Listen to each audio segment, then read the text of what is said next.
Time Warner Audiobooks presents Portuguese Irregular Verbs, written by Alexander McCall Smith and read by Hugh Laurie.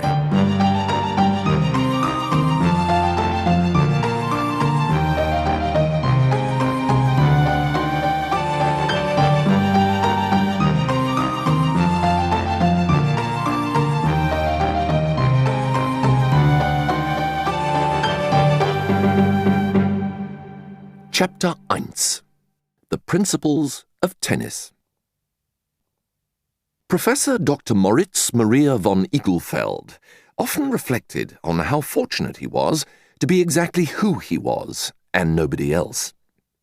When one paused to think of who one might have been had the accident of birth not happened precisely as it did, then, well, one could be quite frankly appalled. Take his colleague Professor Dr. Detlev Amadeus Unterholzer, for instance. Firstly, there was the name. To be called Detlev was a misfortune, but to add that ridiculous Mozartian pretension to it, and then to culminate in Unterholzer, was to gild a turnip. But if one then considered Unterholzer's general circumstances, then Pelion was surely piled upon Ossa.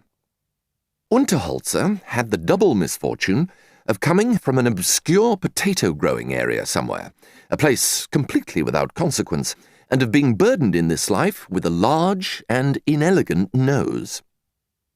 This, of course, was not something for which he could be blamed, but one might certainly criticize him, thought von Igelfeld, for carrying his nose in the way he did. A difficult nose, which can afflict anybody, may be kept in the background by a modest disposition of the head. Unterholzer, by contrast, thrust his nose forward shamelessly, as might an anteater, with the result that it was the first thing one saw when he appeared anywhere. It was exactly the wrong thing to do if one had a nose like that. The von Igelfeld nose, by contrast, was entirely appropriate. It was not small, but then a small nose is perhaps as much of a misfortune as a large nose, lending the wearer an appearance of pettiness or even irrelevance. Von Igelfeld's nose tended slightly to the aquiline, which was completely becoming for the scion of so distinguished a family. The von Igelfeld name was an honourable one. Igel meant hedgehog in German, and von Igelfeld therefore was Hedgehogfield, an irreproachable territorial reference that was reflected in the family coat of arms, a hedgehog recumbent upon a background of vert. Unterholzer, of course, might snigger at the hedgehog, but what could he do but snigger, given that he had no armorial claims, whatever his pretensions in that direction might be? But even if von Igelfeld was relieved that he was not Unterholzer, then he had to admit to himself that he would have been perfectly happy to have been Professor Doctor honoris causa Florianus Prinzell, another colleague at the Institute of Romance Philology. Prinzell was a fine man and a considerable scholar whom von Igelfeld had met when they were both students and whom he had long unconditionally admired. Prinzell was the athlete-poet, von Igelfeld the scholar. Well, scholar, one would probably have to say. If von Igelfeld had been asked to stipulate a platonic von Igelfeld, an ideal template for all von Igelfelds, then he would have chosen Prinzell for this without the slightest hesitation. Of the three professors, von Igelfeld was undoubtedly the most distinguished. He was the author of a seminal work on Romance philology, Portuguese Irregular Verbs, a work of such majesty that it dwarfed all other books in the field.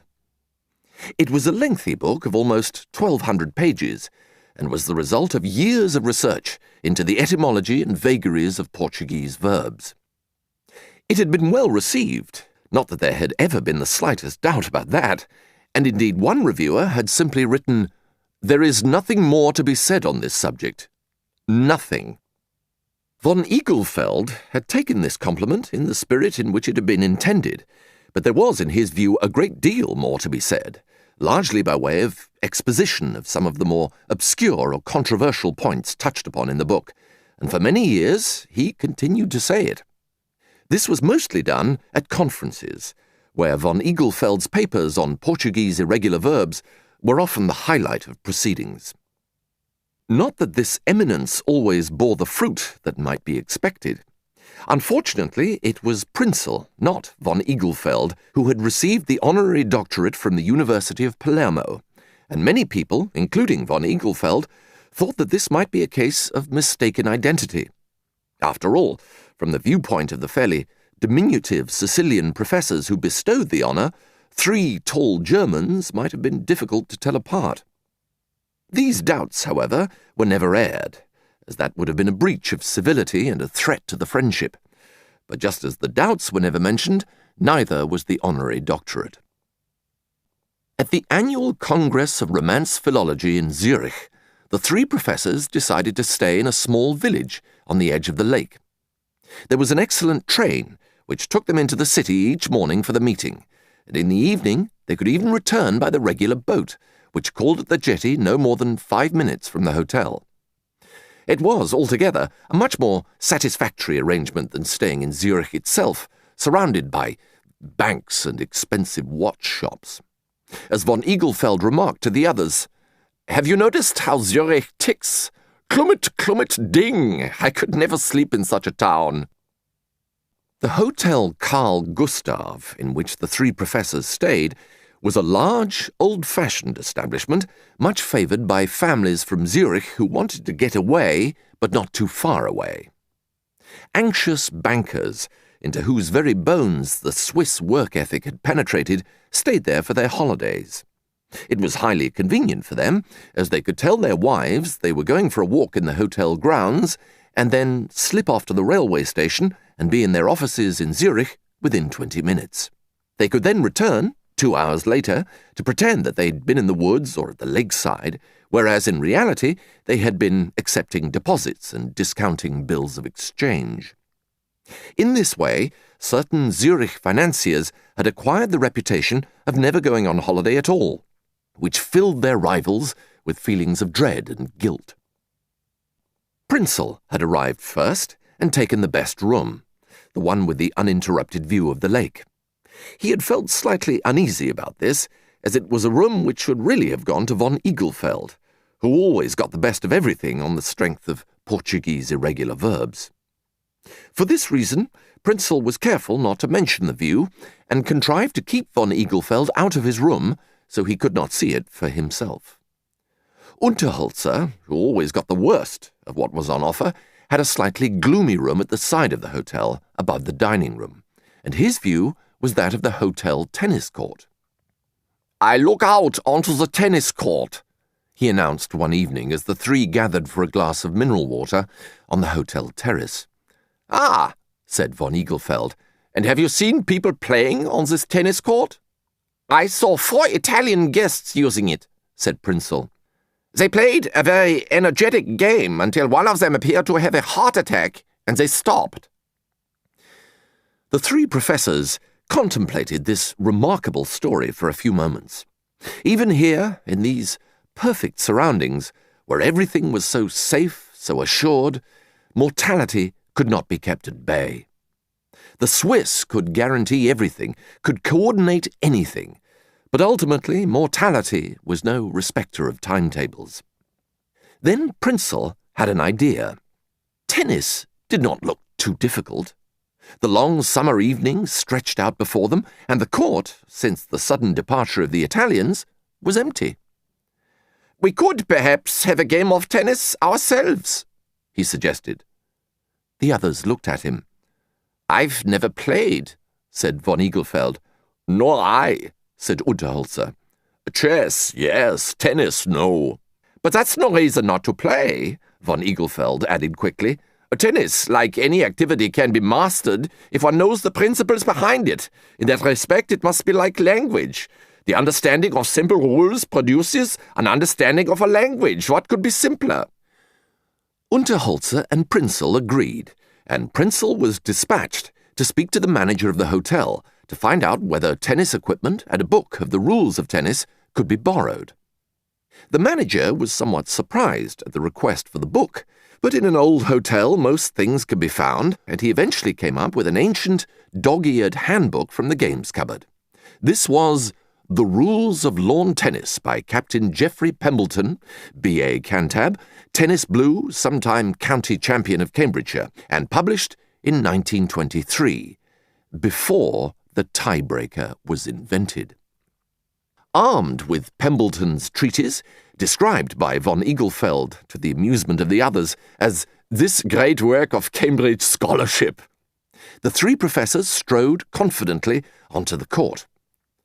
Captain Pembleton had thoughtfully included several chapters describing tennis technique, and here all the major strokes were illustrated with little dotted diagrams showing the movement of the arms and the disposition of the body. It took no more than 10 minutes for von Eaglefeld and Prinzell to feel sufficiently confident to begin a game. Unterholzer sat on a chair at the end of the net and declared himself the umpire. The first service, naturally, was taken by von Eaglefeld, who raised his racket in the air, as recommended by Captain Pembleton, and hit the ball in the direction of Prinzell. The tennis service is not a simple matter, and unfortunately von Eaglefeld did not manage to get any of his serves over the net. Everything was a double fault.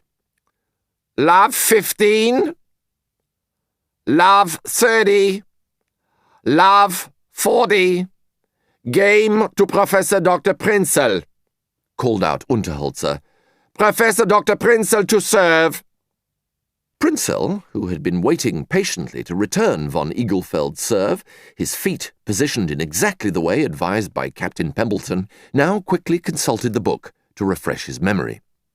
Then, throwing the tennis ball high into the air, he brought his racket down with convincing force and drove the ball into the net. Undeterred, he tried again, and again after that, but the score remained obstinately one-sided. Love 15, love 30, love 40, game to Professor Dr. von Eaglefeld, Unterholzer intoned. Professor Dr. von Eaglefeld to serve. And so it continued, as the number of games mounted up. Neither player ever succeeded in winning a game other than by the default of the server. At several points the ball managed to get across the net, and on one or two occasions it was even returned. But this was never enough to result in the servers winning a game. Unterholzer continued to call out the score and attracted an occasional sharp glance from von Eaglefeld, who eventually suggested that the rules of tennis be consulted to see who should win in such circumstances. Unfortunately, there appeared to be no answer. Captain Pembleton merely said that after 6 games had been won by one player, this was a victory, provided that such a player was at least 2 games ahead of his opponent. If he was not in such a position, then the match must continue until such a lead was established. The problem with this, though, was that von Eaglefeld and Prinzell, never winning a service, could never be more than 1 game ahead of each other. This awkward, seemingly irresolvable difficulty seemed to all of them to be a gross flaw in the theoretical structure of the game. This is quite ridiculous, snorted von Eaglefeld. A game must have a winner, everybody knows that, and yet this stupid book makes no provision for moderate players like ourselves. I agree, said Prinzell, tossing down his racket. Unterholzer, what about you? I'm not interested in playing such a flawed game, said Unterholzer, with a dismissive gesture towards the rules of lawn tennis. So much for Cambridge. They trooped off the tennis court, not noticing the faces draw back rapidly from the windows. Rarely had the Hotel Carl Gustav provided such entertainment for its guests. Well, said Prinzell, I'm rather hot after all that sport. I could do with a swim. A good idea, said von Eaglefeld. Perhaps we should do that. Do you swim? Asked Unterholzer, rather surprised by the sudden burst of physical activity. Not in practice, said von Eaglefeld, but it has never looked difficult to me. One merely extends the arms in the appropriate motion and then retracts them, thereby propelling the body through the water. That's quite correct, said Prinzell. I've seen it done many times. In fact, this morning some of the other guests were doing it from the hotel jetty. We could borrow swimming costumes from the manager. Then let's all go and swim, said von Igelfeld enthusiastically. "Dinner's not for another hour or so, and it would refresh us all," adding with a glance at Unterholzer, "players and otherwise." The waters were cool and inviting. Out on the lake, the elegant white yachts dipped their tall sails in the breeze from the mountains. From where they stood on the jetty, the three professors could, by craning their necks, see the point where Jung, in his study, had pondered our collective dreams. As von Igelfeld had pointed out, swimming was simple, in theory. Inside the Hotel Carl Gustav, the watching guests waited, breathless in their anticipation.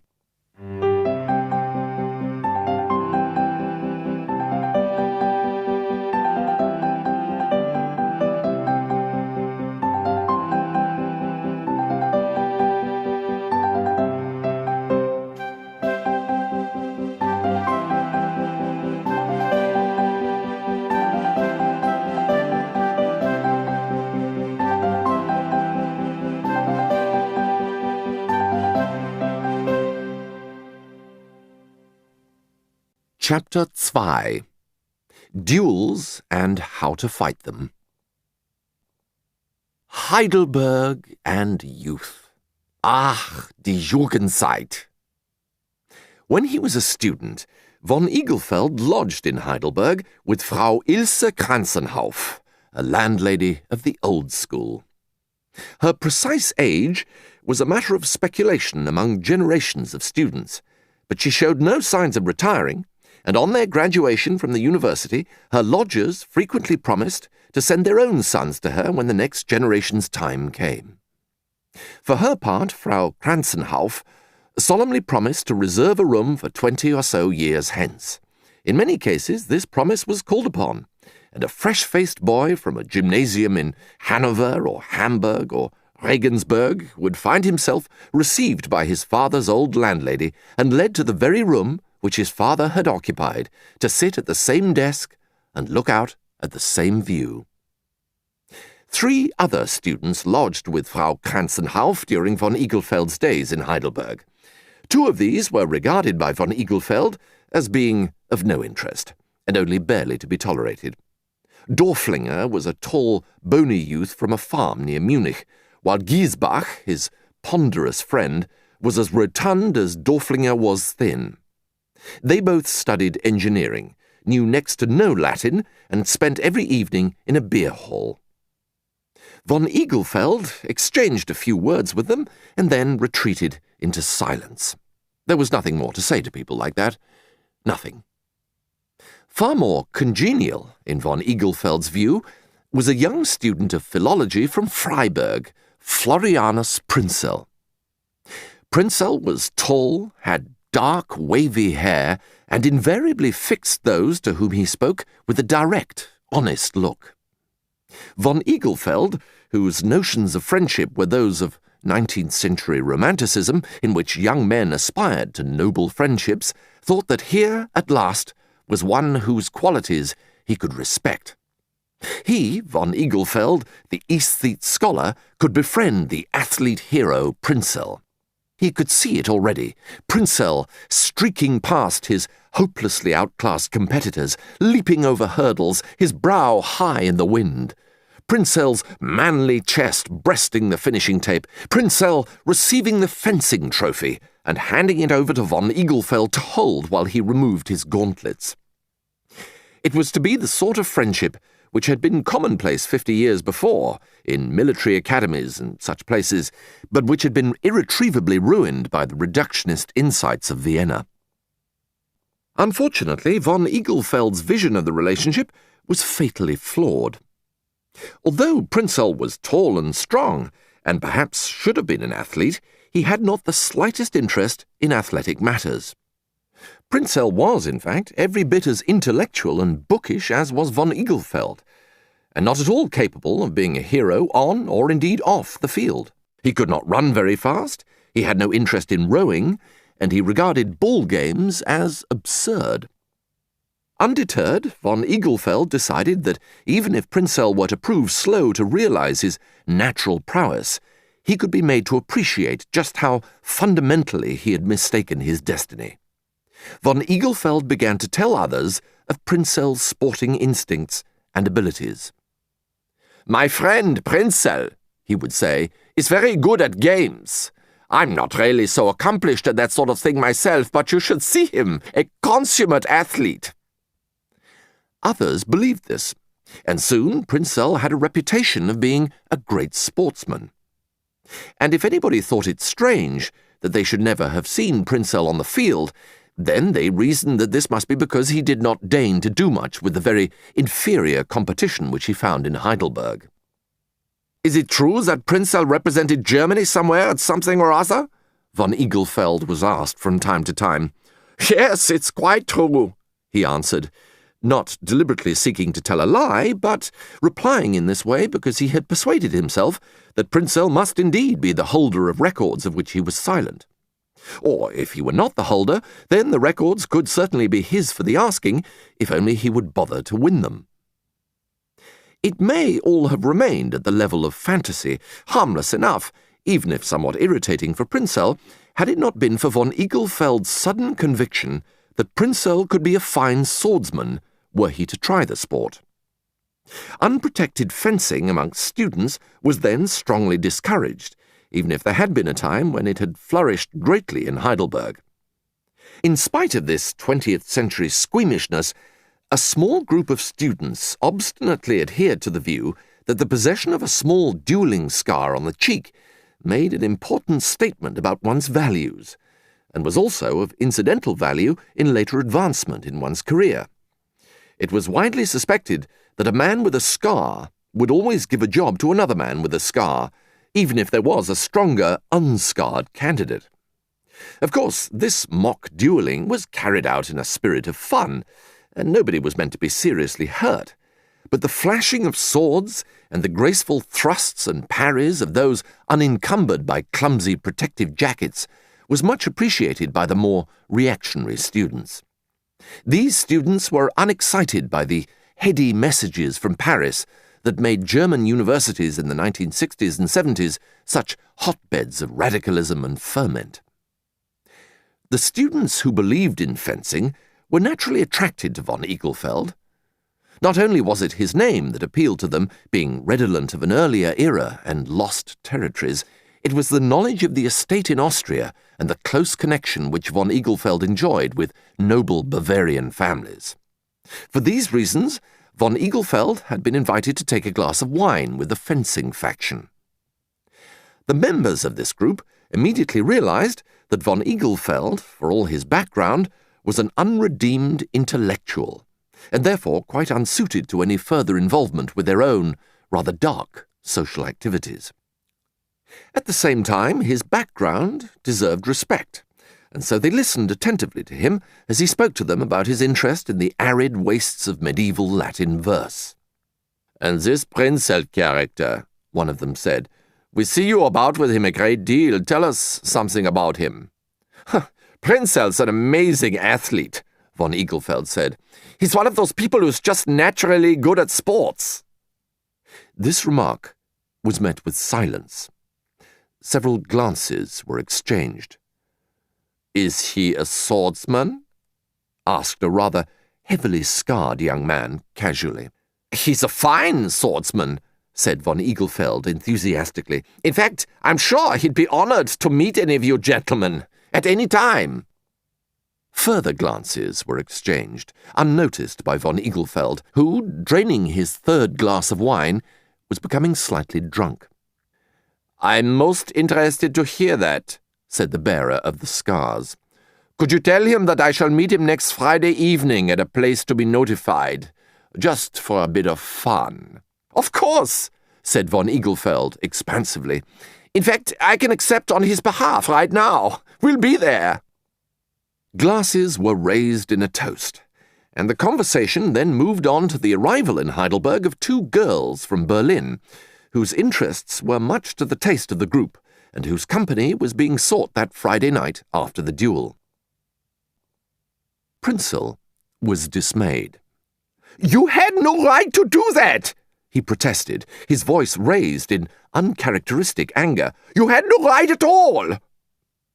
Von Eaglefeld gazed at his friend. So complete was his admiration for Prinzell, so utter his belief in the nobility of Prinzell's character, that he could not entertain the thought that the other might object to what was being proposed for him. It was as if he did not hear him. "But it's all arranged," went on von Eaglefeld, "and I shall be your second." He added, "That's the person who stands by, you know. He carries the towel." "For the blood?" snapped Prinzell. "To mop up the blood?" Von Eaglefeld laughed dismissively. "There's no need for blood," he said. "Blood hardly comes into it. You're not going to kill one another. This is merely a bit of sport." Prinzell waved his hands about in exasperation. "I simply can't understand you," he shouted. "You seem to have a completely false notion of my character. I'm a scholar, do you understand? I'm not an athlete, I'm not a hero. I've absolutely no interest in fencing, none at all. I've never done it." Von Eaglefeld appeared momentarily nonplussed. "Never?" he said. "Never!" cried Prinzell. "Let me repeat myself, I am a scholar." Von Eaglefeld now seemed to recover his composure. "Scholars sometimes engage in martial pursuits," he asserted. "There are many precedents for this, and swordsmanship is a traditional matter of honor at universities. We all know that. Why set your face against our heritage?" Prinzell shook his head. For a few moments he was silent, as if at a loss for words. Then he spoke, in a voice which was weak with defeat. "Who are these types?" he asked. "How did you meet them?" Noting his friend's tone of acceptance, von Eaglefeld laid a hand on his shoulder, already the reassuring second. "They are a group of very agreeable characters," he said. "They have some sort of corps, in which they drink wine and talk about various matters. They asked to meet me because they thought I was old-fashioned." Von Eaglefeld laughed at the absurdity of the notion. They would see next Friday just what sort of friends he had. Old-fashioned indeed. Prinzell sighed. "I suppose I have no alternative," he said. "You seem to have committed me." Von Eaglefeld patted his friend's shoulder again. "Don't you worry," he said. "It'll be a very exciting evening. You'll see." The place chosen for the match was a field which lay behind an inn on the outskirts of the city. The field was ringed by trees, which gave it a privacy which had been much appreciated by those who, over the years, had used it for clandestine purposes of one sort or another. When von Eaglefeld and Prinzell arrived, they thought at first that there was nobody there, and for a brief, joyous moment, Prinzell imagined that the whole idea had been a joke played on von Eaglefeld. This made him smile with relief, a reaction which von Eaglefeld interpreted as one of confidence. "Of course you're going to win," he said excitedly, "and afterwards we shall all have a grand celebration at the inn." Then, from out of the shadows, there stepped 4 members of the corps. They looked perfectly sinister, clad in capes of some sort, with long suitcases in which the swords were concealed. "Look, there they are!" shouted von Eaglefeld excitedly. "Hello there, everybody! Here we are!" Prinzell froze. Had von Eaglefeld the eyes to see, he would have been presented with a picture of a man facing a firing squad. Prinzell's face was white, his eyes wide with horror, his brow glistening with beads of sweat. The scarred student stepped forward and shook von Eaglefeld's hand. Then he crossed to Prinzell, bowed, and introduced himself. "This is a fine evening for sport," he said. Gesturing to the weapons, he invited Prinzell to make his choice. "We shall have 6 rounds of 3 minutes each," said one of the corps. "When a gentleman draws blood, the contest shall stop." Von Eaglefeld nodded eagerly. "That's correct," he said. That's how we do it." Prinzell glanced at his friend. "How do you know?" he hissed angrily. If you know so much about this, why don't you fight instead of me?" "I fight?" said von Igelfeld, astonished. "That's quite out of the question. I would lose, I'm afraid." Prinzell muttered something which von Igelfeld did not hear. It was too late now, anyway, as his opponent had now taken his position, and everybody else was looking expectantly at Prinzell. There was a flash of swords. Prinzell thrust forward and parried his opponent's strike. Then his own sword shot forward, and steel met steel with a sharp, metallic sound. Von Igelfeld gave a start. Then it was standoff again. Prinzell watched warily as his opponent began to move around him, sword raised almost to the lips, as if in salute. Then, so rapidly and daintily, as if to be invisible, the other's sword cut through the air with a whistling sound, and with almost surgical grace, sliced off the very tip of Prinzell's nose. Prinzell stood quite still. Then, with a low moan, he dropped his sword and went down onto his hands and knees, as if searching for his severed flesh. For a few moments, von Igelfeld was paralyzed, unable to believe what he had seen. But then, remembering his duties as second, he shot forward, picked up the tip of the nose, a tiny, crumpled thing, and pressed it against his friend's face, as if to stick it back on. Slowly, Prinzell rose to his feet.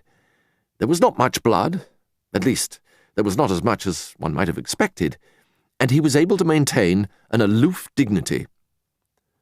"Take me to the hospital," he said out of the corner of his mouth, "and keep your hand where it is." Prinzell's opponent watched impassively. "Well fought," he said. "You almost had me at the beginning." Then, almost as an afterthought, "Don't worry about that nick. It always seems so much worse than it really is. Imagine what a distinguished scar you will have. Bang in the middle of your face. Can't be missed." The landlord of the inn called an ambulance, complaining all the while about the inconvenience to which students put him. "They are always up to no good," he grumbled, peering at Prinzell. "I see you've been fencing. Would you believe it? This is the Federal Republic of Germany, you know, not Weimar. And we're meant to be in the second half of the 20th century. Von Igelfeld looked at him scornfully. "You don't even know what this is all about," he said. "It's a student matter, nothing to do with you, nothing at all." It was Prinzell's misfortune to be attended at the hospital by a doctor who was drunk. Von Igelfeld thought that he could smell the fumes of whiskey emanating from behind the surgical mask, but said nothing, reckoning it might be ether, or it might indeed be whiskey, but used for medicinal purposes. Prinzell by now had closed his eyes, and was determined to hear, see, and smell nothing. He felt von Igelfeld release the pressure on his face, and he felt the doctor's fumbling fingers.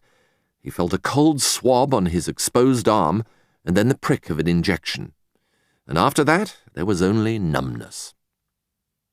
The drunken doctor examined the severed tip and realized that all that was required were several well-placed stitches.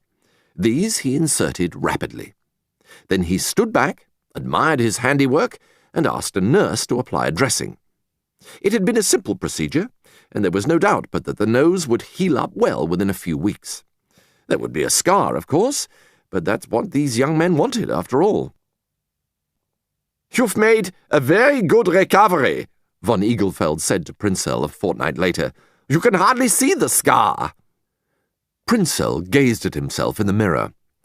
It was all very well for von Igelfeld to congratulate him on his recovery, but there was still something wrong. His nose looked different somehow, although he could not decide exactly why this should be so. Von Igelfeld had also studied Prinzell's nose, and had come to a dreadful conclusion. The drunken doctor had sewn the tip on upside down. Of course, he could not tell Prinzell that, as such knowledge could be devastating to anyone. "I shall remain silent," thought von Igelfeld. "In time he'll become accustomed to it, and that'll be the end of the matter." For Prinzell, there was one consolation. Von Eaglefeld no longer talked about his sporting prowess, and whenever references were made by others to such matters as fencing, or even noses, von Eaglefeld immediately changed the subject.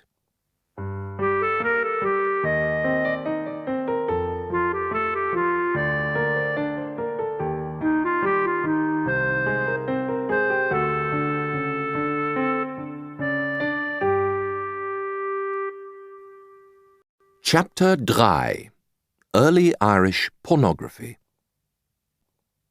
In the final years of his doctoral studies, it had been von Eaglefeld's dream to be invited to serve as assistant to one of the world's greatest authorities on early Irish.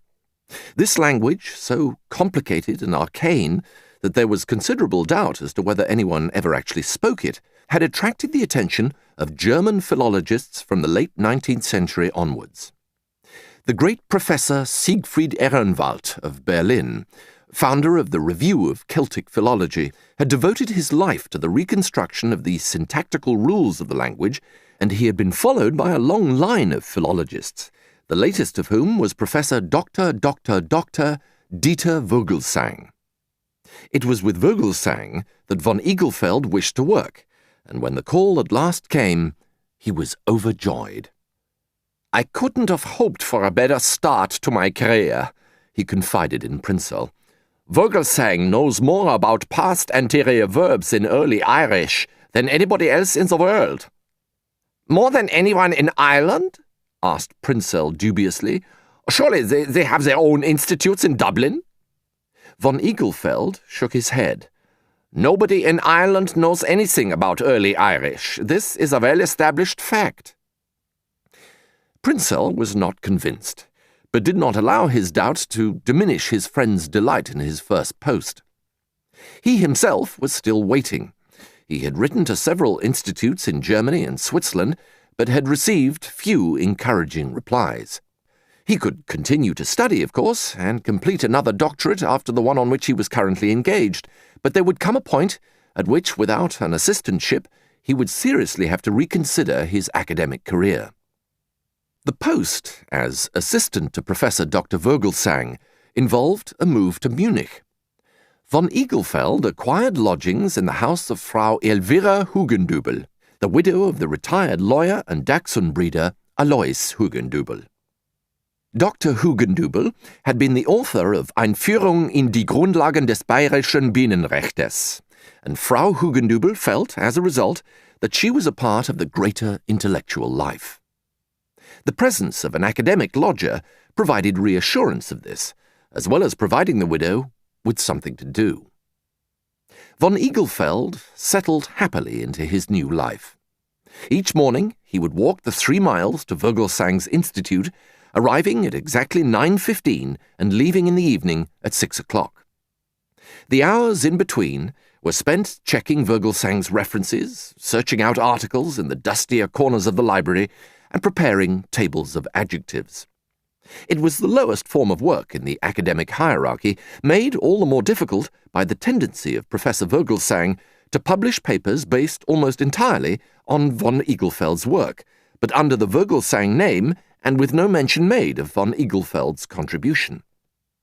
In one case, which eventually prompted von Eaglefeld to protest in the gentlest, most indirect terms, Vogelsang took a paper which von Eaglefeld asked him to read and immediately published it under his own name. So brazen was this conduct that von Eaglefeld felt moved to draw his superior's attention to the fact that he'd been hoping to submit the paper to a learned journal himself. "I can't see why you are objecting," said Vogelsang haughtily. "The paper will achieve a far wider readership under my name than under the name of an unknown. Surely these scholarly considerations are more important than mere personal vanity." As he often did, Vogelsang had managed to shift the grounds of argument to make von Eaglefeld feel guilty for making a perfectly reasonable point. It was a technique which von Eaglefeld had himself used on many occasions, but which he was to perfect in the year of his assistantship with Professor Vogelsang. Frau Hugendubel, of course, provided copious amounts of sympathy. Young scholars have a difficult time, she mused. Herr Dr. Hugendubel never treated his young assistants with anything but the greatest courtesy. Herr Dr. Hugendubel gave them books and encouraged them in every way. He was a very kind man. There were, of course, some benefits to which von Igelfeld was able to look forward. At the beginning of his assistantship, Vogelsang had alluded to a field trip to Ireland at some future date, and had implied that von Igelfeld could expect to accompany him. For some months, nothing more was said of this, until the day when Vogelsang announced that they would be leaving in a fortnight's time, and told von Igelfeld to arrange the tickets. Frau Hugendubel insisted on packing von Igelfeld's suitcase herself. She starched his collars particularly carefully, folded his nightshirts, and ironed the creases. A pile of freshly laundered handkerchiefs was tucked into a corner of the case, and beside these she put a small jar of Bavarian honey for her lodger's breakfast toast.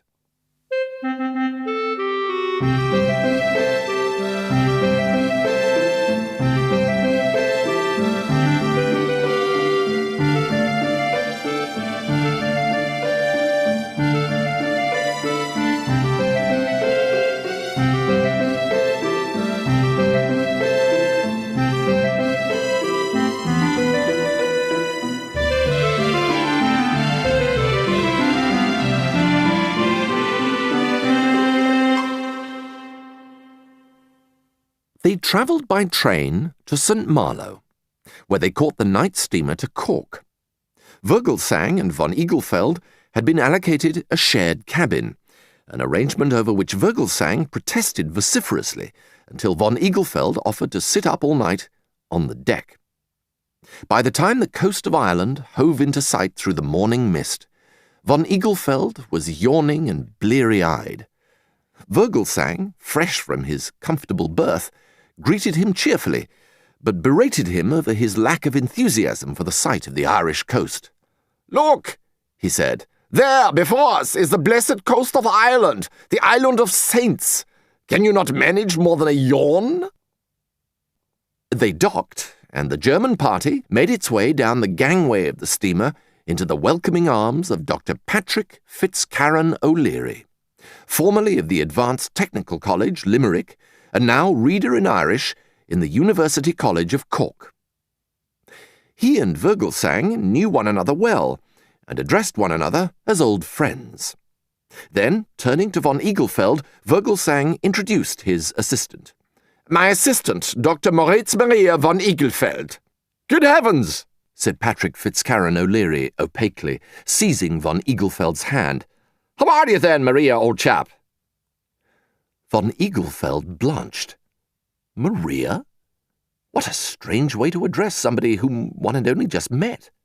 Did the Irish use the second Christian name in such circumstances? If that indeed was the custom, then how should he address O'Leary? Would it be rude to call him Dr. O'Leary, which seemed the most correct thing to do? For a few moments, von Igelfeld was utterly perplexed. So concerned was he to follow correct usage at all times, and in all places, even in Ireland, that it seemed appalling to him that he should run the risk of committing a social solecism virtually the moment he set foot on Irish soil. He looked to Vogelsang for assistance, but his superior just stared back at him blandly, and then looked pointedly at the suitcases, which he was clearly expecting von Igelfeld to carry. "Very well," mumbled von Igelfeld, adding in his confusion, "Not bad, in fact." "Good fellow," said O'Leary. "Absolutely, good for you." O'Leary now seized both suitcases and led the visitors off to a somewhat battered car which he'd parked up against the edge of the quay. Then, with von Igelfeld in the back seat and Vogelsang sitting beside the Irishman, they drove off, erratically, in the direction of the red brick guest house in which the two visitors were to spend their first night in Ireland. It was all very strange to von Igelfeld, who had never before been further than France and Italy. Everything was so here and there, so well-loved and used, so lived in. There were men with caps standing on the street corners doing nothing. There were women with jugs propped up in their doorways. There were orange cats prowling on the top of walls, churches with red walls and white marble lintels, and white religious statuary. The next 2 days were spent largely in the company of O'Leary. He showed his visitors the university.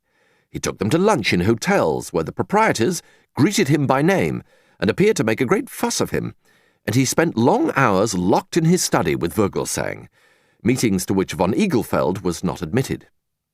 On these occasions, von Eaglefeld walked through the streets of Cork, marvelling at the softness of the light on the warm brick buildings, sniffing at the heavy, languid air, savouring the feel of Ireland. Occasionally, small groups of boys followed him on these walks, calling out to the tall German in a language which von Eaglefeld did not understand, but which he assumed to be the local dialect of English. Once, on a bridge, a woman threw a stone at him, and then crossed herself vigorously, but this occurrence did not trouble von Eaglefeld in the slightest, as the stone missed, making a satisfactory plop in the water below. That evening, O'Leary forsook Vogelsang, who wanted to retire early, and took von Eaglefeld to a bar. It was a splendid mirrored room in which men in dark, shapeless suits leaned against the counter drinking black stout. The barman greeted O'Leary with the same warmth that seemed to herald his every appearance in Cork. "Now then, Paddy," said the white-aproned tender, "what is it this evening for you and your Teutonic friend over there?" Paddy, thought von Eaglefeld. That must be the name to use, and he replied to O'Leary's offer of a drink, "A beer, if you don't mind, Paddy." The drinks poured, O'Leary guided von Eaglefeld towards a section of the bar, where 2 of the men in dark suits were standing. "Fitz, my friend," said one of the men, slapping O'Leary on the back. "Sure it's yourself, so it is." Fitz, thought von Eaglefeld. Perhaps this was an alternative name which close friends used, just as his childhood friends had called him Murray, until they had put behind them the childish things. If that were the case, then he should avoid it, as its use would claim an intimacy which did not exist, and the Irishman would think him rude.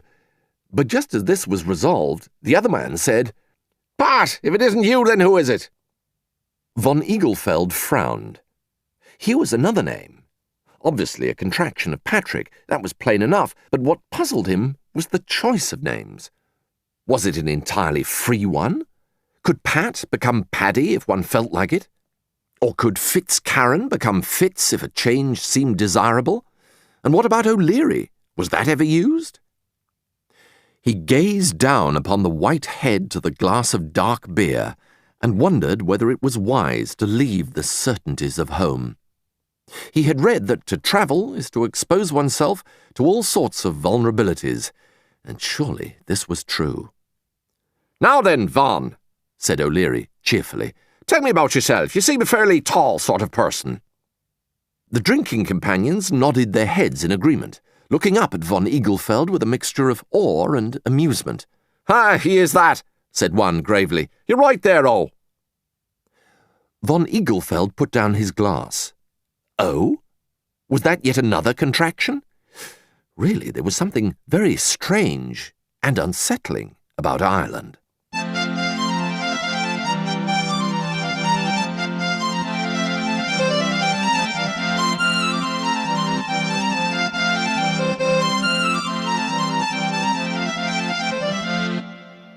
The 2 days in Cork ended with a trip to the railway station in O'Leary's old car and prolonged, emotional farewells on the platform.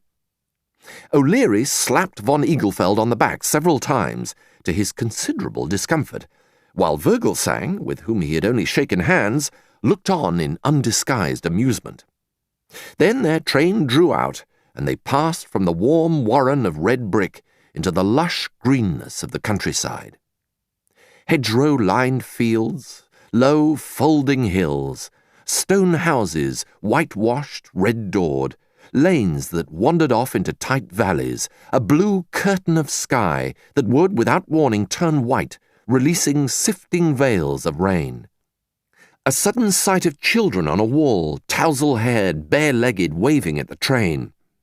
Thus were they drawn deep into Ireland. And then, in the distance, the hills appeared.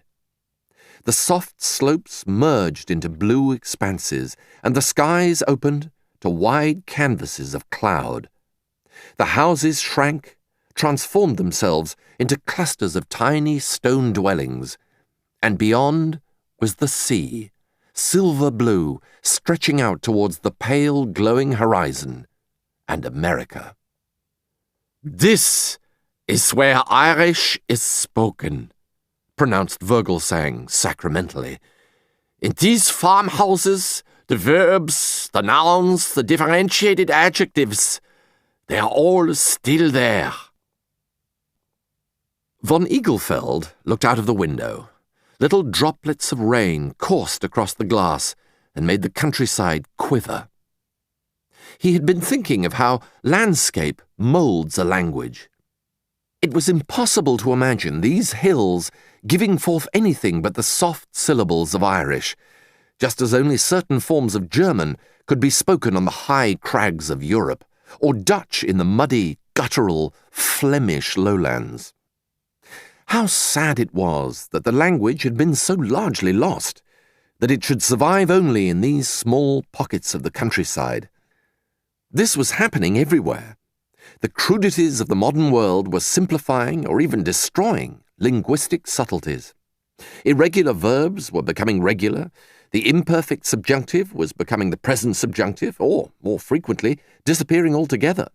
Where previously there might have been 4 adjectives to describe a favoured hill, or the scent of new-mown hay, or the action of threading the warp of a loom, now there would only be 1, or none. And as we lost the words, von Eaglefeld thought, we lost the texture of the world that went with them.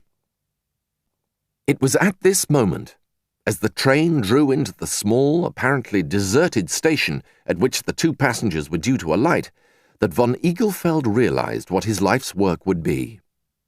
He would do everything in his power to stop the process of linguistic debasement, and he would pick, as his target, the irregular verb. This moment, then, was the germ of that great work, Portuguese irregular verbs. The station was not deserted. An ancient station master, surprised at the arrival of passengers, emerged from a green wooden building and agreed to take them to the small hotel which was to be found at the nearby lochside.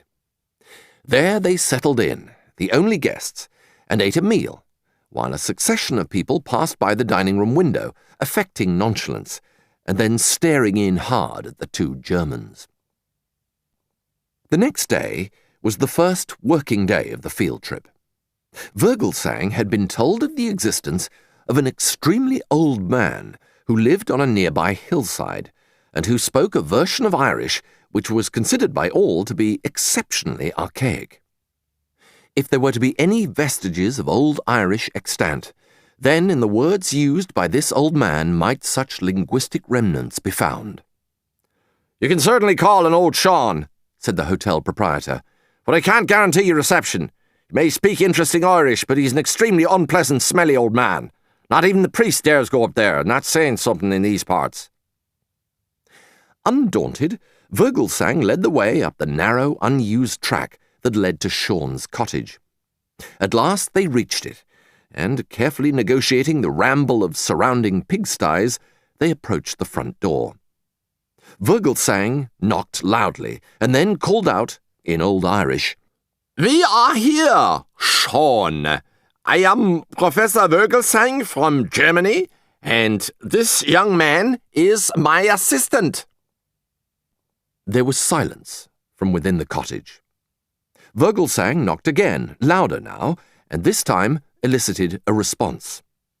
A frowning, weather-beaten face, caked with dirt, appeared at the window and gesticulated in an unfriendly fashion. Vogelsang bent down and put his face close to the window, so that his nose was barely a few inches from Sean, but separated by a pane of clouded glass. "Good morning, Sean," said Vogelsang. "We have come to talk to you." Sean appeared enraged. Shouting now, he hurled words out at the visiting philologists, shaking both fists in Vogelsang's face. Quick, said Vogelsang, momentarily turning to von Igelfeld. Transcribe everything he says. Do it phonetically. As Sean continued to hurl abuse at Vogelsang, von Igelfeld's pencil moved swiftly over the paper, noting everything that the cantankerous and malodorous farmer said. Vogelsang nodded all the while, hoping to encourage the Irishman to open the door, but only succeeded in further annoying him. At last, after almost 3/4 of an hour, Vogelsang observed that the visit might come to an end, and with the echoing shouts of Sean following them down the hill, they returned to the hotel.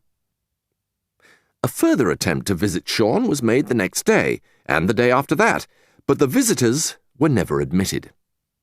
They did, however, collect a full volume of transcribed notes on what he shouted at them through the door, and this was analysed each evening by a delighted Vogelsang.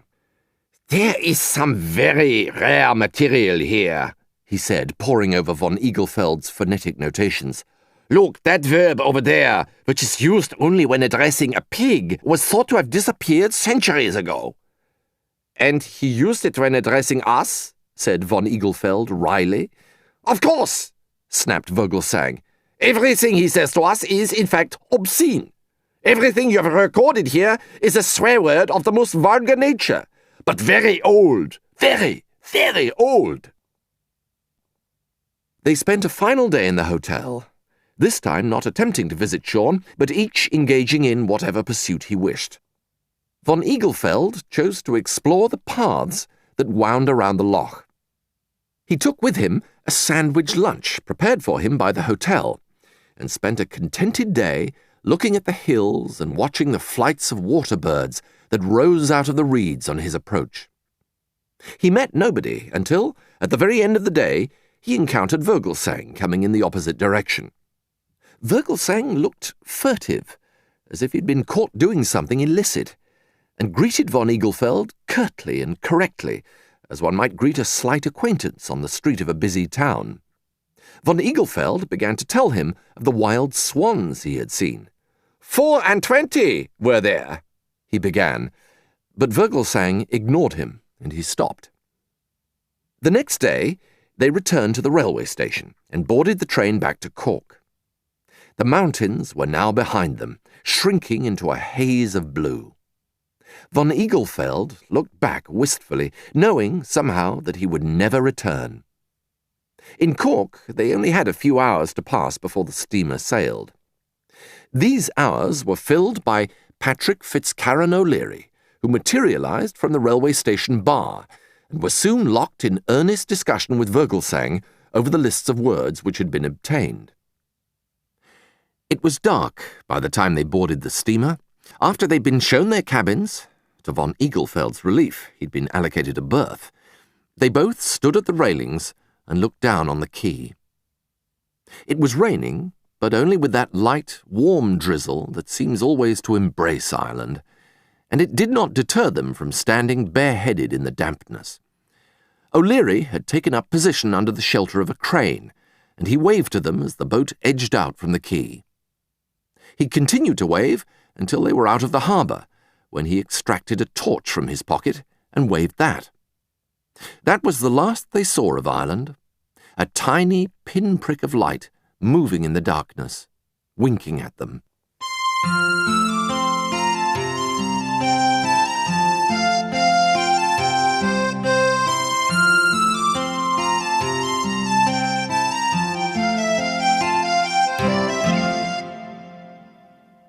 Back in Munich, von Igelfeld was greeted warmly by Frau Hugendubel and shown up to his spotlessly clean room. When she withdrew, he unpacked his suitcase, noticing the jar of honey, which he had not touched. This he put on a shelf for future use. Then he sat down and spread out on his desk the lists of words which he had transcribed during their encounters with Sean. Vogelsang wanted them arranged alphabetically and tabulated, with approximate German translations written opposite. Von Igelfeld began his task. After an hour of work, von Igelfeld felt the desire to go out and have a cup of coffee in his favourite cafe nearby, He would buy a newspaper, read the Munich news, and then get back to his desk for further work. It would be a way of returning to Germany. His head, he feared, was still full of Ireland. He slipped out and walked briskly to the cafe. A short time later, his half-read newspaper under his arm, he returned to the house and made his way upstairs. His door was open, and Frau Hugendubel stood in his room, beaproned, clutching a feather duster. "Dr. von Igelfeld," she said, her voice shaking with emotion, "I must ask you to leave this house immediately." Von Igelfeld was astonished. To leave?" he stuttered. "Do you mean to move out?" Frau Hugendubel nodded. "I would never have known you to be a—" She paused. "A pornographer." Von Igelfeld saw her throw a frightened glance towards his desk, and he knew at once what it was all about. Oh, that!" he laughed. "Those words!" Frau Hugendubel cut him short. "I do not wish to exchange one more word with you," she said, her voice firmer now. "I shall not ask you for the rent you owe me, but I shall be grateful if you vacate the room within 2 hours.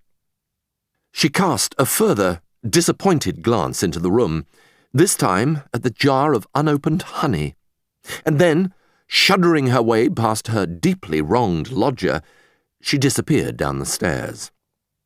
When he heard the next day of the misunderstanding and of von Igelfeld's plight, Vogelsang declined to intervene. "It's most unfortunate," he said, "but there's nothing I can do. You should not have left obscene words on your desk." Von Igelfeld stared at Vogelsang. He knew now that Irish philology was a mistake, and that it was time to move on. He would find another professor who would take him on as assistant, and his career would be launched afresh. Inquiries were made and letters were written, leading, at last, to an invitation from Professor Walter Schöffer-Henschel to join him as his second assistant at the University of Wiesbaden. This was exactly what von Igelfeld wanted, and he accepted with alacrity. The air was filled with the scent of new possibilities.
Chapter 4.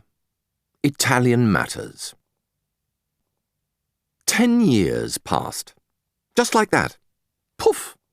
By the time he was 35, after a long period in the service of Schöffer-Henschel, von Igelfeld had received a call to a chair and was safely established in the Institute. In the years that followed, and particularly after the publication of that great work, Portuguese Irregular Verbs, honour upon honour fell upon von Igelfeld's shoulders.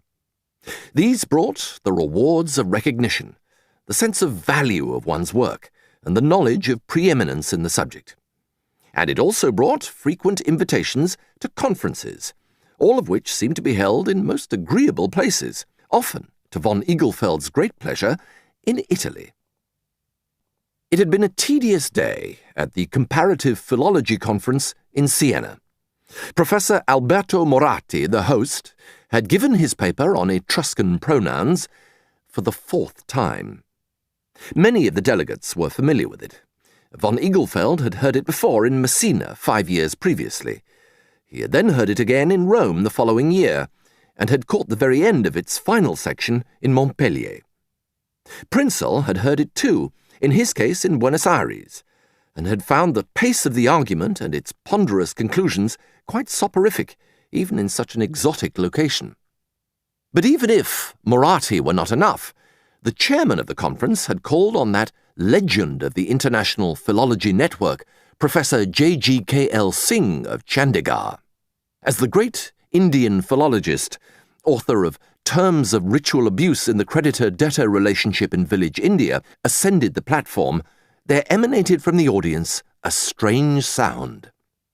An inspiration of breath or a spontaneous communal sigh. It was difficult to tell which. Those delegates nearest the door were able to creep out without too much disturbance. Those closer to the platform were trapped. Amongst the escapees was von Igelfeld, who spent the next 2 hours in the Cathedral Museum, admiring the illuminated manuscripts. Von Igelfeld then had time to take a cup of scalding, strong coffee in a nearby bar, read the front 2 pages of Corriere della Sera, and post 3 letters at the post office, before returning to face the last 5 minutes of Professor J.G.K.L. Singh. Do not underestimate the extent of the problem, Singh warned the delegates. The usage of the verb prefix urachi, sometimes represented as urasti, is not necessarily indicative of a close relationship between addressor and addressee. In fact, quite the opposite may be the case. Just as a Frenchman might say to one who assumes excessive familiarity and modes of address, "Don't you tutoyer me?" So too might one who wishes to maintain his distance say, "Don't you urachi me, if you urachi please." In so doing, however, he might himself use the urachi form, thus loading his own prohibition with deep irony, even sarcasm.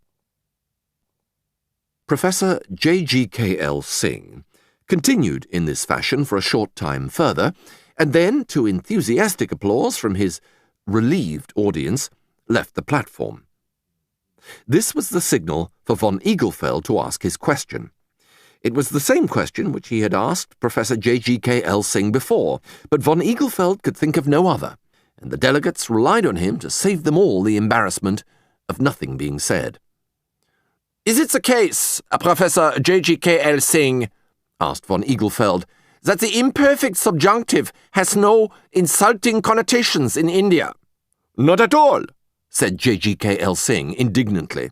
I can't imagine who told you that. It is quite possible to give an imperfect subjunctive insult in Hindi. There are countless examples. So the debate continued. Professor Högert Hilper of Finland delivered his paper and was replied to by Professor Verloren van Temat, Amsterdam. Professor Verloren van Temat then gave his own paper and was replied to by Professor Högert Hilper. Professor Dr. Florianus Prinzel asked a question which was answered by Professor Alberto Moratti, who was contradicted with some force by Dr. Domenico Palumbieri, Naples. There were many treats. At the final session of the conference, von Igelfeld announced to Prinzel and Unterholzer that he proposed to visit Montalcino, a village in the Sienese hills, renowned for its Brunello wine and for the subtle beauty of the surrounding countryside. His suggestion enthused the other two, but as they were committed on the Friday and the Saturday, they would be able to join him there only on Sunday afternoon. I shall go first, then, said von Igelfeld. By the time you arrive on Sunday, I shall have identified all the principal sites and shall be able to conduct you to them personally. Prinzel and Unterholzer thought this a good idea, and so late on the Friday morning they escorted von Igelfeld to the bus station near the church of Santa Caterina and duly dispatched him. In little more than an hour, von Igelfeld's blue-grey bus was climbing up the steep, winding road that led to Montalcino. At the small church of Santa Maria, he disembarked, glanced over the low wall of the countryside so far below, and walked the few yards to the Albergo Basilio, of which he had read in his guide to the hotels of Tuscany. The guide said very little, but ended its entry with the curious remark, "Caution advised if you are German." The Albergo Basilio was a small, intimate country inn, of the sort which has so largely died out in all but the most remote corners of Europe. It had no more than 10 beds in plain, whitewashed rooms, a parlour with a few chairs and a glass-topped table, and a dining room that gave off the kitchen. Its charm undoubtedly lay in its simplicity. There were no telephones, no artificial comforts, nothing, in fact, which would not be found in a modest farmhouse. The owner was Signora Margherita Cossi, the widow of a raisin merchant from Grosseto. She had bought the hotel cheaply from her husband's cousin, and had made a moderate success of the enterprise. The hotel was well placed to do considerably better than that, of course. Montalcino drew many wine pilgrims, and one might have expected the hotel to be full all the time. Unfortunately, this was not the case, and many visitors avoided staying there for more than one night, and even went so far as to warn their friends against it. And the reason for this, beyond doubt, was the rudeness of Signora Cossi, who was an incorrigible xenophobe. She disliked people from Rome. She detested Venetians. She despised anybody from the south, and her views on the other nations of Europe were cussedly uncomplimentary. About every nation she had a deep-rooted prejudice, and when it came to the Germans, this took the form of the conviction that they ate better and in larger quantities than any other people in Europe. The source of this prejudice was a magazine article which Signora Cossi had read in an old issue of Casa Moderna, in which the author had disclosed to the readers that the average German was 15 pounds overweight. Signora Cossi was so horrified by this figure that it was but a short step to the conclusion that the quantities of food which they must have eaten to achieve this impressive obesity could only have been obtained at the expense of less gluttonous nations, particularly the Italians. On this basis, Signora Cossi took to making disparaging remarks about her German guests and making them feel unwelcome. Von Eaglefeld had no inkling of what lay ahead when he signed the register and handed over his passport to Signora Cossi that morning. "I hope that you are comfortable here," she said, glancing at his passport. "Signor von whatever. I know you people like your physical comfort." Von Eaglefeld laughed. "I'm sure that I shall be well looked after," he assured her. "This hotel seems delightful." "You've hardly seen it," said Signora Cossi dismissively. "Do you always make up your mind so quickly?" Von Eaglefeld gave a polite, if somewhat forced, smile. "Yes," he said. "When a place is so clearly delightful as this is, I see no point in prevarication." Signora Cossi looked at him suspiciously, but said nothing more. Silently she handed him his key and pointed to the stairway that led to the bedrooms. Von Eaglefeld took the proffered key, bowed slightly, and went off up the stairs with his suitcase. He was unsure whether he had inadvertently said something offensive, and whether Signora Cossi had the right to be so short with him. Had he used an unusually familiar term? He thought of Professor J.G.K.L. Singh and his urachis. Had he unwittingly urachied this disagreeable woman? Although he did not yet realize it, Von Eaglefeld had been allocated the worst room in the hotel. There was no furniture in it at all, apart from a single bed covered with a threadbare cotton cover. This bed had been bought second-hand from the house of a deceased dwarf in Sant'Amato, and was therefore very short. Von Eaglefeld gazed at it in disbelief, and then, putting down his suitcase, tried to lie down on the bed.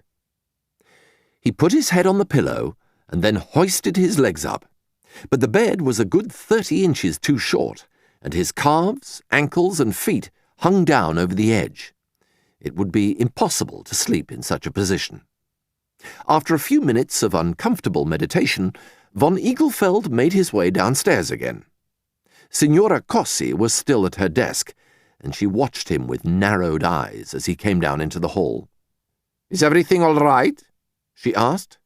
Her tone was not solicitous. "The room itself is charming," said Von Eaglefeld courteously, but I'm afraid that I find the bed somewhat short for my needs. Signora Cossi's eyes flashed. And what might these needs be? She challenged. What are you proposing to do in that bed? Von Igelfeld gasped. Nothing, he said. Nothing at all. It is just that my legs do not fit. The bed is too short for me to lie down upon. That's all. Signora Cossi was not to be so easily placated. It's a perfectly good Italian bed, she snapped. Are you suggesting that Italians are shorter than others?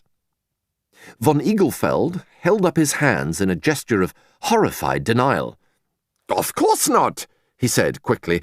I suggest no such thing. I'm sure I shall sleep very well after all. Signora Cossi appeared to subside somewhat.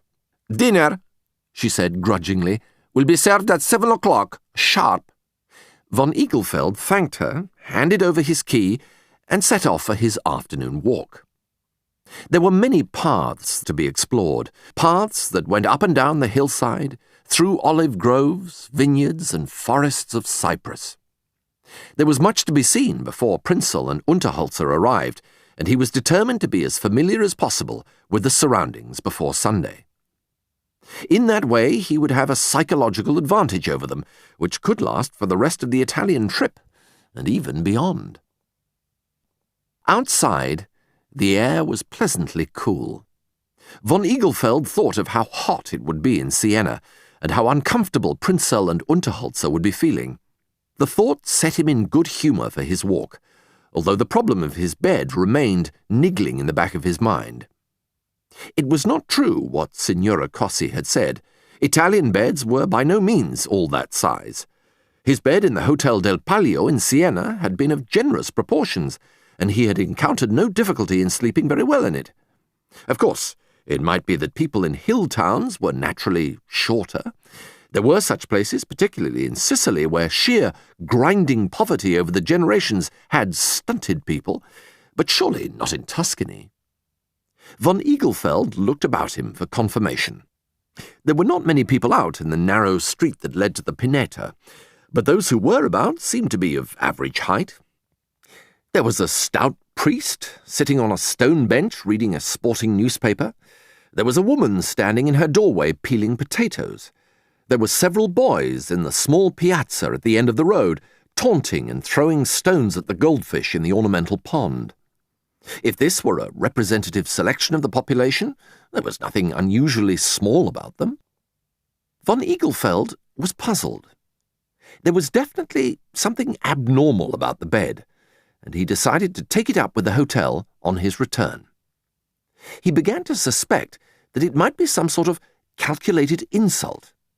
He had experienced this once before at a conference in Hamburg, when a socialist waiter, who no doubt harboured a bone-deep resentment of all Vons, had deliberately placed his thumb, with its dirt-blackened nail, in his soup. He reached the Pineta, the small municipal park on the edge of the town.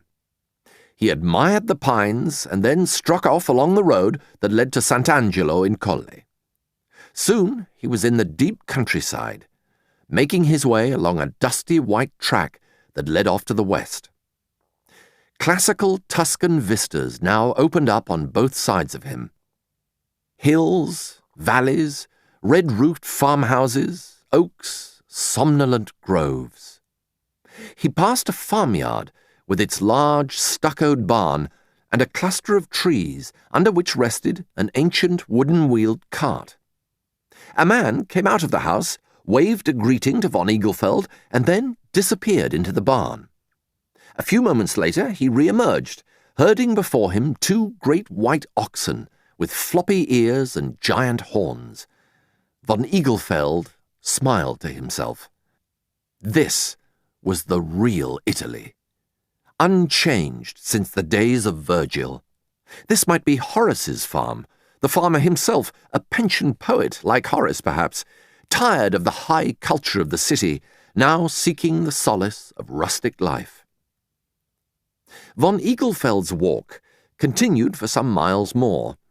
Then, as evening approached, he turned and made his way back to Montalcino. By the time he reached the Albergo Basilio, it was already dusk, and the lights were on in the streets and in the piazza. He retrieved his key, ventured under the shower in the small bathroom of his room. He was unable to persuade the hot tap to work, and then, refreshed and more formally dressed, he made his way downstairs for dinner. There were 3 other guests in the dining room, and all 3 responded courteously to von Eaglefeld's murmured greeting. Von Eaglefeld sat down at a table near the window and picked up the small handwritten menu. There was not a great deal of choice. Soup or mozzarella, pasta, lamb cutlet or stew, ice cream or cake. Von Eaglefeld pondered. Rural soups could be strong and rich. Perhaps that was the delicious smell he had noticed as he came downstairs. He would start, then, with soup and proceed to the lamb cutlets by way of a bowl of pasta. He had walked a considerable distance that day, and he felt justifiably hungry. He would also order half a bottle of Brunello, which may well have come from one of the vineyards he had seen on his walk. It was a full 10 minutes before Signora Cossi appeared, and stood before von Eaglefeld, pencil poised, to take his order for dinner. "The cooking smells delicious," said von Eaglefeld politely. "I am looking forward to my meal." "Oh yes, I'm sure you are," said Signora Cossi. "You Germans certainly enjoy your meals. You polish off most of Europe's food anyway." Von Eaglefeld's mouth dropped open in surprise. He was utterly flabbergasted by the accusation, and for a few moments he was quite unable to reply. "Not that I blame you," went on Signora Cossi, staring pointedly out of the window. "If you can afford it, eat it, I always say. And that's certainly what you people do, even if it means short rations for the rest of us." Von Eaglefeld looked away. Really, this woman was impossible. He had never been so profoundly insulted in his life, and he was tempted to rise to his feet and walk out without further ceremony. But something stopped him. No, that would just play into her hands. Instead, he would show her. "You are quite wrong," he said. "In fact, I was just about to ask you whether you had something lighter, a salad, perhaps." Signora Cossi curled a lip, clearly annoyed. "Is that all?" she asked abruptly. "Yes, please," said von Eaglefeld. "A small mixed salad is all I require." "And to drink," said Signora Cossi, "a bottle of Brunello?" "No, thank you," said von Eaglefeld through pursed lips. "Water, please." "With gas?" Signora Cossi's pencil hovered above her pad. "No," said von Eaglefeld firmly. He would deny himself even that. He would show her. "Without."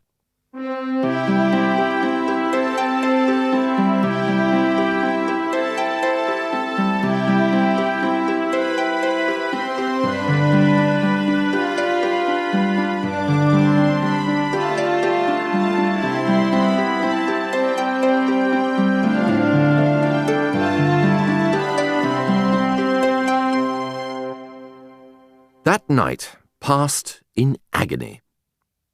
Hungry and uncomfortable, von Eaglefeld tried every possible way of arranging his frame on the tiny bed, but was unable to prevent his legs from hanging painfully over the edge.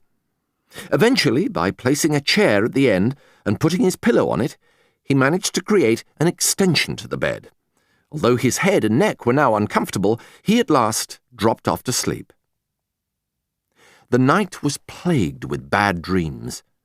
In one, he was walking through the Pineta, admiring the pine trees, when he suddenly came upon Professor J.G.K.L. Singh. The Indian philologist was delighted to see him, and insisted on raising a hopelessly abstruse point. Von Eaglefeld awoke, sweating, cramped, and uncomfortable. After a time, he drifted off to sleep again, but only to encounter Signora Cossi in his dreams. She looked at him balefully, as if accusing him of some unspoken wrong, and again he awoke, feeling unsettled and vaguely guilty. The next morning, von Eaglefeld went down for breakfast and found a single, frugal roll on his plate. Signora Cossi arrived to give him coffee and asked him whether he would like another roll. Von Eaglefeld was about to order 3 when he remembered his resolve of the previous evening and checked himself. Signora Cossi, looking somewhat disappointed, walked away to deal with another guest. After breakfast, von Eaglefeld walked out into the village. He bought La Nazione from the small paper shop and began to walk down the street, glancing at the headlines. Everything in Italy was coming apart, the newspaper said. The government was tottering, the currency unsteady, the judiciary and the courts were being held to ransom by organized criminals from Naples and Palermo. There were daily kidnaps and every sort of atrocity. And now, as if to confirm the country's humiliation, the Japanese were buying up all of Italy's small-denomination coins and taking them off to Japan to make into buttons. It was infamous. He would read all about this in the piazza, and then set off to inspect the church of St. Joseph the Epistulist, to be found in a neighbouring hamlet. He turned a corner in the street and found himself outside a small grocer's shop. In the window were loaves of bread, cakes, and thick bars of chocolate. The Italian state might be crumbling, but it would not stop the Italians enjoying pastries and chocolate. Von Eaglefeld stopped and stared at the food. Several cups of coffee had taken the edge off his appetite, but his hunger was still there in the background. And later, it would be worse after his walk, and he would never be able to order a decent meal from the dreadful Signora Cossi. Von Eaglefeld entered the shop. He was the only customer, and the woman who owned the shop appeared to be talking on the telephone in a back room. Von Eaglefeld looked at the shelves, which were packed with household provisions of every sort. His eye fell on a packet of almond biscuits, and then on a large fruit tart. Both of these would do well. He could eat the fruit tart while sitting on the pineta, and the almond biscuits would do for the walk itself. The woman put down the telephone and emerged smiling into the shop. At that moment, the door from the street opened, and in came Signora Cossi. "Buongiorno, dottore," said the shopkeeper to von Eaglefeld. "What can I do for you this morning?" Von Eaglefeld froze, aware of the penetrating stare of Signora Cossi behind him. "Do you have a pair of black shoelaces?" he asked. The shopkeeper reached for a box behind her, and von Eaglefeld bought the laces. Signora Cossi said nothing, but nodded curtly to him as he left the shop. Once outside, von Eaglefeld bit his lip in anger. "I shall not be intimidated by that frightful woman," he muttered to himself. "I shall make her eat her words."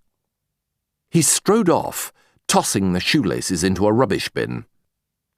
Ahead of him lay a long walk, fueled only by hunger.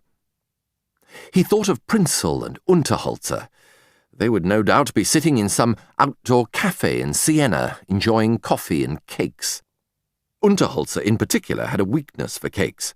Von Eaglefeld had seen him on one occasion eat 4 at one sitting. That was the sort of gluttony which gave Germany a bad name. It was Unterholzer's fault. That evening, von Eaglefeld again returned from the walk shortly before dinner. The menu was unchanged, and the smell of the soup was as delicious as before.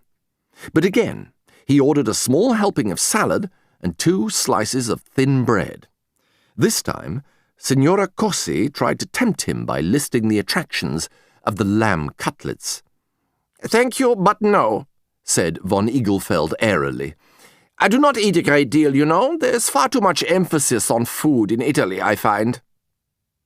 He tossed the comment off lightly, as one would throw in a pleasantry, but it found its target.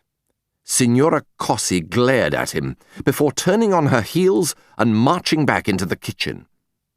Von Eaglefeld's salad, when it arrived 25 minutes later, was smaller than last night, being composed of 1 tomato, 4 small lettuce leaves, 2 slices of cucumber, and a shaving of green pepper. The bread, too, was so thinly sliced that through it von Eaglefeld was able to read the inscription Albergo Basilio on the plate. Another night of physical agony passed. At least this evening there were no dreams of Professor J.G.K.L. Singh, but as he lay on his sleepless and uncomfortable couch, Von Eaglefeld thought of what he could say to Signora Cossi when he at last left on Monday morning. Prinzel and Unterholzer were due to arrive at 3 the following afternoon, and to spend a night in the hotel before they all left for Florence. He would tell them about her insults, and they might be able to suggest suitable retorts. It would be easier, perhaps, when they outnumbered her. The next day, Sunday, von Eaglefeld refused his role at breakfast and merely drank 3 cups of coffee. This will show her, he thought grimly. Even if she'd failed to abandon her prejudice after this, she could surely take no pleasure in it. There must, after all, be a limit to the extent of self-deception which people can practice. He left the hotel at 10:30 and set off along the route he'd followed on his first walk. By noon, he found himself approaching the farm, which had so entranced him before, and he saw, to his pleasure, that the farmer was busy unyoking the 2 large oxen from his cart. Von Eaglefeld left the road and offered to help with the harnesses. His offer was gratefully received, and afterwards the farmer, pleased to discover that von Eaglefeld spoke Italian, introduced himself and invited von Eaglefeld to take a glass of wine with him and his wife. They sat at a table under one of the oak trees, a flask of home-produced wine before them. Toasts were exchanged, and von Eaglefeld closed his eyes with pleasure as the delicious red liquid ran down his parched throat. Glasses were refilled, and it was when these had been emptied that the farmer's wife invited von Eaglefeld to stay for lunch. "My wife is one of the best cooks in Tuscany," said the farmer, bright-eyed. "That's why I married her." "I should not wish to impose," said von Eaglefeld, hardly daring to believe his good fortune. "It would be no imposition at all," he was reassured by the farmer's wife. "We have so much food here, and only 2 mouths to eat it now that our children have gone to Milan. You would be doing us a favor, truly you would." The meal was served at the table under the tree. To begin with, they ate zuppa crema di biselli, rich and delicious. This was followed by bowls of tagliatelle alla paesana, heavy with garlic. Finally, an immense casserole dish of capretto alla vino bianco was brought out, and of this everybody had 3 helpings. Von Eaglefeld sat back, quite replete. During the meal, conversation had been somewhat inhibited by the amount of food which required to be consumed, but now it picked up again. "You must be a happy man," observed von Eaglefeld. "How lucky you are to live here in this charming place. It's so utterly peaceful." The farmer nodded. "I know," he said. "I've never been to Rome. I've never even set foot in Florence, if it comes to that." "Nor Siena," interjected his wife. "In fact, you've never been anywhere at all." The farmer nodded. "I don't mind. Enough happens here to keep us busy." "Oh, it does," agreed his wife. "Tell the professore about the angels." The farmer glanced at von Eaglefeld. "We have seen angels here," he said quietly, "on several occasions. Once, indeed, while we were sitting under this very tree. 2 of them passed more or less overhead and then vanished behind those hills over there." Von Eaglefeld looked up into the echoing, empty sky. It seemed quite possible that angels might be encountered in such a setting. It was against such landscapes, after all, that Italian artists had painted heavenly flights. It seemed quite natural. "I can well believe it," he said. "The priest didn't," snapped the farmer's wife. "What did he say to you? Accused you of superstition or something like that?" "He said that angels weren't meant to be taken seriously," said the farmer slowly. "He said that they were symbols. Can you believe that? A priest saying that?" "Astonishing," said von Eaglefeld. "Angels are very important." "I am glad to hear you say that," said the farmer. "The angels are really our only hope." They were silent for a moment, and von Eaglefeld thought of angels. He would never see one, he was sure. Visions were reserved for the worthy, for people like this farmer, who uncomplainingly spent his entire life on this little corner of land. Visions were a matter of desert.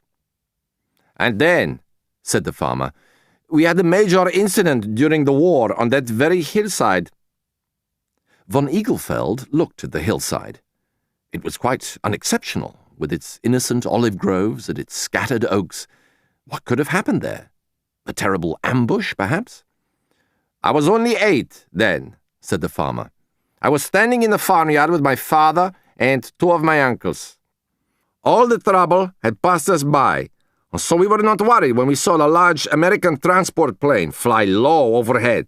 We watched it, wondering where it was going, and then suddenly we saw a door in its side open and several parachutists jumped out. They floated down, gently, coming to land on the hillside. Then the plane headed off over Montalcino and disappeared. We ran over to where the men had landed and greeted them. They smiled at us and said, "We are Americans and we come to free you."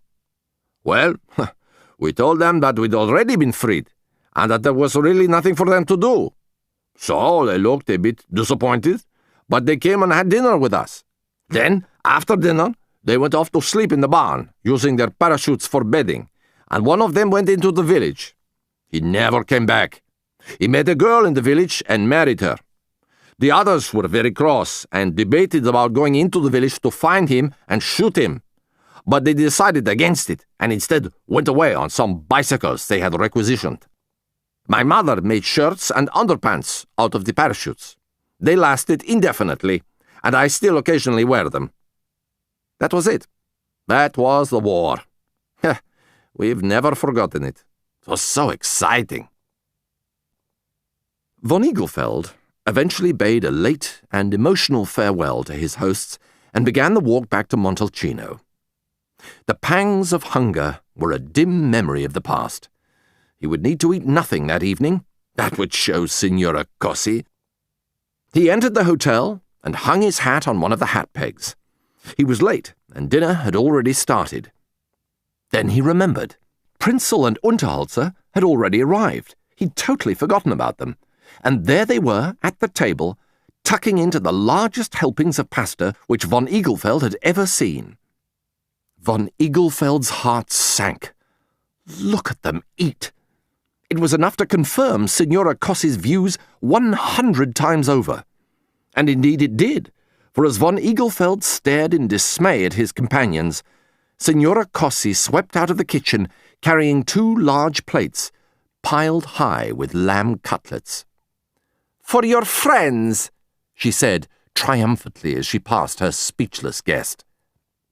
Prinzel and Unterholzer could not understand von Eaglefeld's bad mood, nor did they understand his expression of dismay when, after they had settled their bills, a smirking Signora Cossi handed von Eaglefeld a small package. "I saw you throw these away," she said, giving him his laces. "You must surely have done so by mistake." Her expression was one of utter, unassailable triumph, and von Eaglefeld was to remember it well after he'd forgotten his walks through that timeless landscape, that marvellous meal under the farmer's oak tree, and the vision, so generously shared, of angels.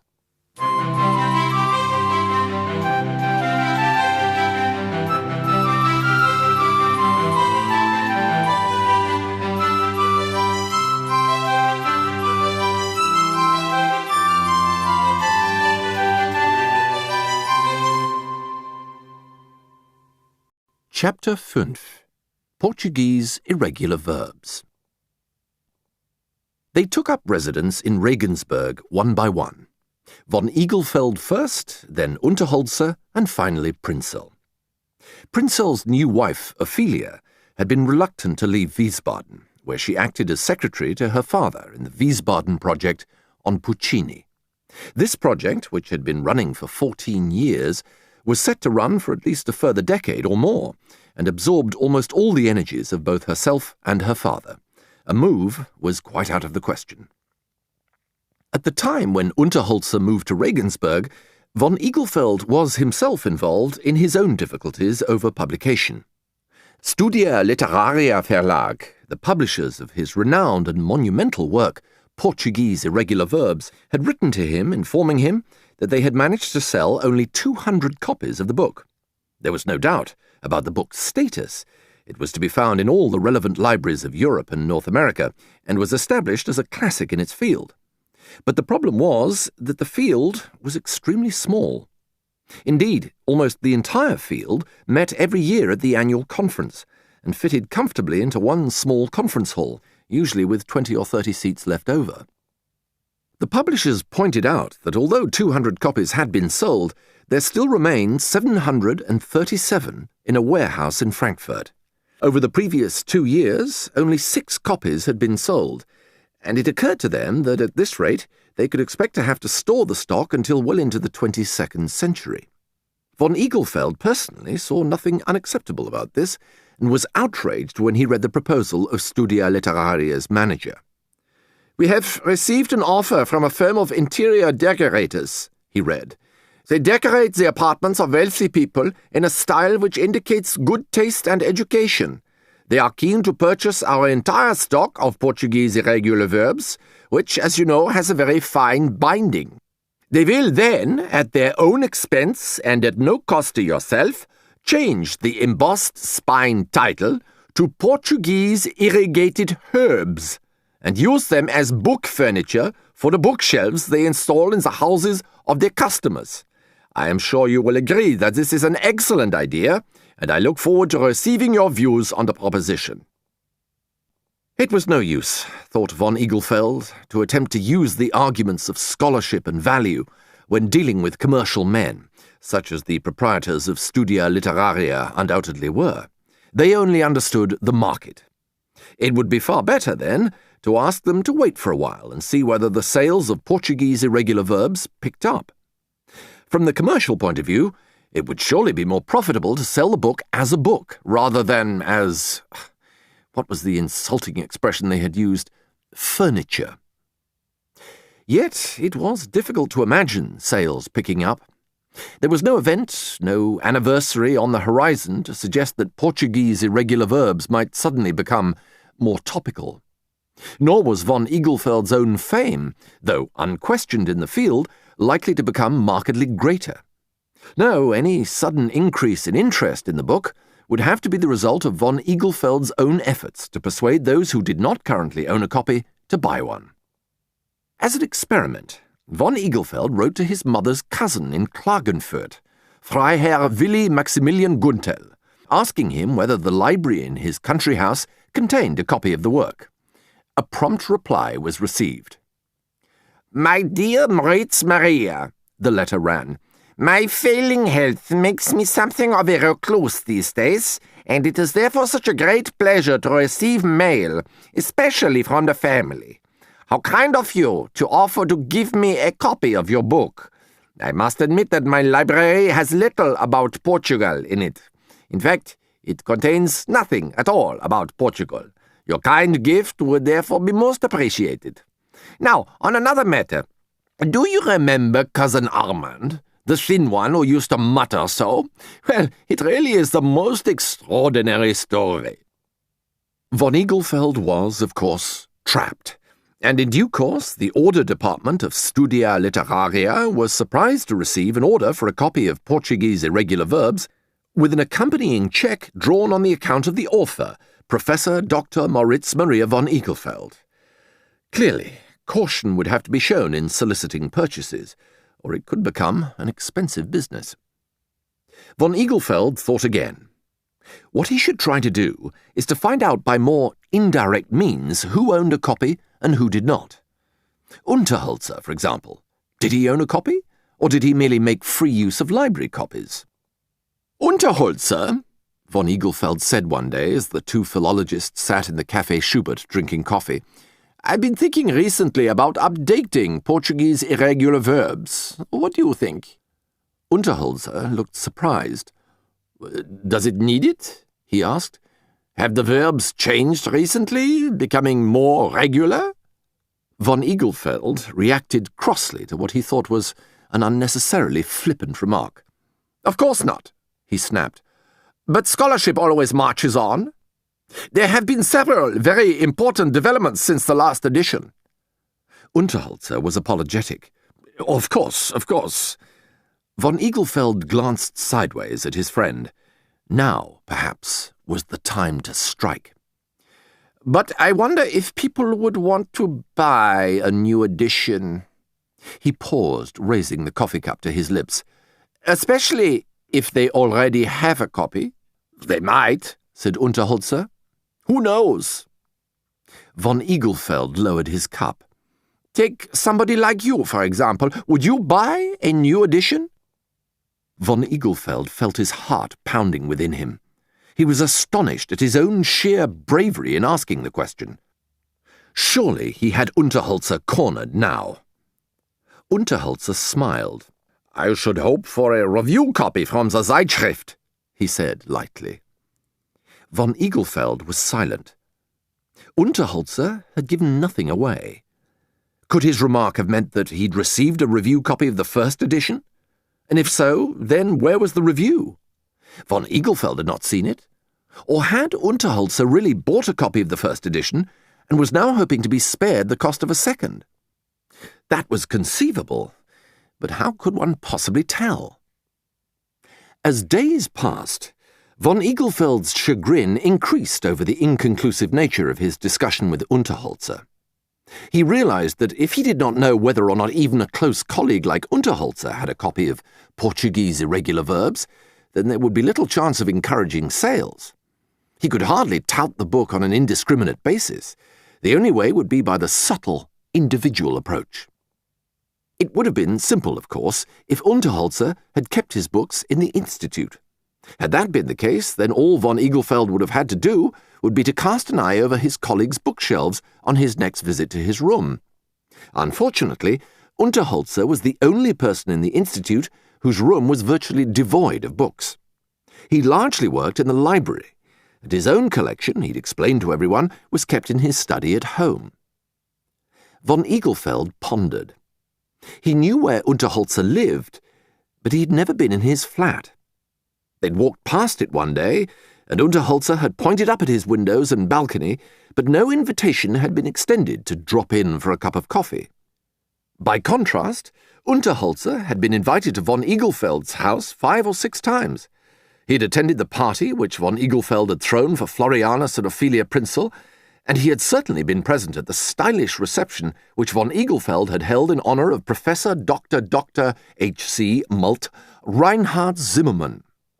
There was no doubt but that by any criteria of reciprocity of hospitality, Unterholzer should have invited von Eaglefeld into his home. Von Eaglefeld decided to act. If Unterholzer was not going to invite him, then he must commit the solecism of arriving at the doorstep one day uninvited. Unterholzer could hardly turn him away, particularly if it was raining, and in this way he would be able to inspect his bookshelves and settle once and for all the issue of whether he was the owner of Portuguese Irregular Verbs. All that was required was a rainy Saturday afternoon. Unterholzer would be in. Von Eaglefeld knew that he never went out, other than to go off on one of his solitary walks by the river. And not surprising, reflected von Eaglefeld wryly, if he never issues any invitations, then it's quite right that he should get none in return. In fact, the more he thought about it, the more unacceptable appeared Unterholzer's behavior. A suitably overcast Saturday afternoon arrived. Von Eaglefeld made his way to the building in which Unterholzer lived. Standing outside, he looked up at the balcony which Unterholzer had pointed out, and he noted with satisfaction that there was a light on inside. Good, he thought. Unterholzer was too mean to leave lights burning if he was not in. Von Eaglefeld peered at the plate above the bell and drew in his breath sharply. Professor Dr. D-A von Unterholzer. What extraordinary barefaced cheek! It was little short of an outrage on 3 counts, no less. Firstly, Unterholzer did not have 2 doctorates. There was no doubt about that. Secondly, what was all this nonsense about the hyphen between Detlev and Amadeus? Amadeus was his second name, as the whole world knew, not part of his first. And finally, and perhaps most seriously of all, there was the von. Von Eaglefeld felt the anger surge up within him. If people got away with adding vons to their names whenever the mood took them, then that immeasurably reduced the significance of the real Vons. So this was why Unterholzer had never invited him to his flat. It was simply because he knew that his pretensions would be exposed. But then, if nobody was ever invited, who was there to be impressed by the bogus credentials? The postman? Or was it some bizarre private fantasy on Unterholzer's part, designed to give him some inexplicable solitary pleasure? Von Eaglefeld gave the bell an imperious, righteous push, in the way in which a policeman might ring a bell when he knew that a long, elusive quarry was hiding within. He heard the bell sounding, and then, after a few moments, the door opened, and Unterholzer stood before him. "Good afternoon, Herr Unterholzer," said von Eaglefeld, throwing a glance in the direction of the nameplate. "I was walking past, and the sky looked a bit threatening. I wondered if I might take shelter here for a while." Unterholzer frowned. "The sky looked fine to me when I last saw it." "It changes so quickly, though," retorted von Eaglefeld. "The rain is definitely coming on." Unterholzer still looked unwilling to admit von Eaglefeld. "I'm also rather thirsty," went on von Eaglefeld. "A glass of fruit juice would be most welcome." Unterholzer looked regretful. "I'm afraid I have no fruit juice at the moment. There is, however, a small cafe round the corner." "Water would do quite well," countered von Eaglefeld. "I take it that you have not run out of that." It seemed to von Eaglefeld that Unterholzer now had no alternative. "Do come in," the latter said. He suddenly became the genial host as he ushered his guest into the hall and closed the front door behind him. "Why don't we sit in my study?" Von Eaglefeld followed Unterholzer along a short corridor and into a large, well-lit room. Two of the walls were covered with bookshelves, all of which were filled with books. There was a desk, on which sundry papers were scattered, a couch, and several armchairs. It was a pleasant enough room, if somewhat Spartan in its tone. It did not give the air of being well used. None of the armchairs looked as if they'd ever been sat in, and on those shelves on which small ornaments were placed, these had been positioned strictly according to size. Unterholzer gestured to the sofa, while he himself sat in one of the armchairs. "I can't remember when you were last here," he said to von Eaglefeld, fixing him with a challenging stare. Von Eaglefeld pretended to search his memory. "I can't remember either. It must have been a long time ago." He looked about the room, noting the cheap and unattractive framed views of the Rhine. It was not the sort of thing to which he would give wall space. It was almost kitsch, in fact. "I have a very good housekeeper," said Unterholzer. "Frau Kapitschinske comes every morning. She keeps everything very clean." "That is very good," said von Eaglefeld. "Is she Polish, by any chance?" Unterholzer nodded. "Yes, Polish." "Ah," said von Eaglefeld. "I see." There was silence.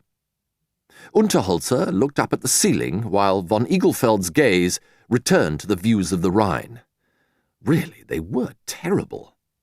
They were coloured engravings, coloured well after the original had been printed, and there, facing these ill-depicted views of the Rhine, was a large framed photograph of a sausage dog.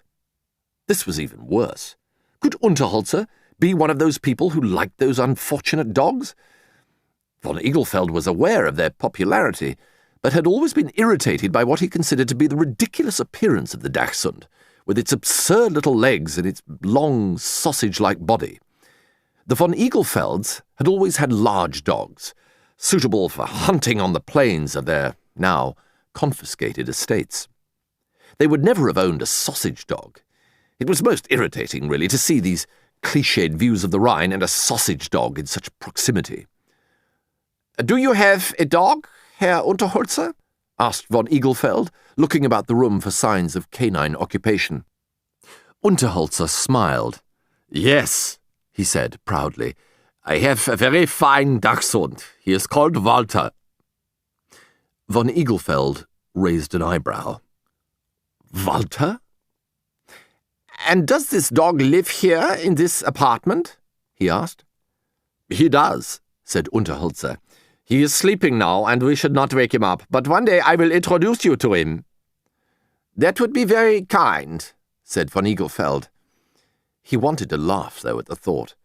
Unterholzer saying to his ridiculous sausage dog, "And this is Professor von Igelfeld," and von Igelfeld shaking the dog's proffered paw and saying, "Good morning, Herr Unterholzer," because what else could he call the dog? He could hardly call him Walter on first meeting, and so it would have to be Herr Unterholzer. That, of course, would make it difficult to distinguish whether he was talking to Unterholzer or his dog, and could lead to confusion. "Would you care for coffee?" Unterholzer asked suddenly. "I could make some in the kitchen." Von Igelfeld accepted rapidly. He wanted to get Unterholzer out of the room for a few minutes so that he could check the bookshelves. It would not take long, but he could hardly do it while his host was present. And the moment that Unterholzer left, von Igelfeld was on his feet, his eye running rapidly over each shelf in turn. Not that one, nor that one, not there, no, und so weiter, until he had searched every shelf and reached the terrible, damning conclusion. Unterholzer did not own a copy of Portuguese irregular verbs. When Unterholzer returned, he found von Igelfeld sitting in a different chair. He paid no attention to this. He had assumed that his guest would probably try to go through his papers in his absence. Well, there was nothing for him to find there. He was just wasting his time. Von Igelfeld sipped at the coffee which Unterholzer had given him. Not very good coffee, he noted. Was there anything to be said in Unterholzer's defence? Anything at all? Could it be argued that he'd suffered in some way, and that his suffering deserved sympathy? No.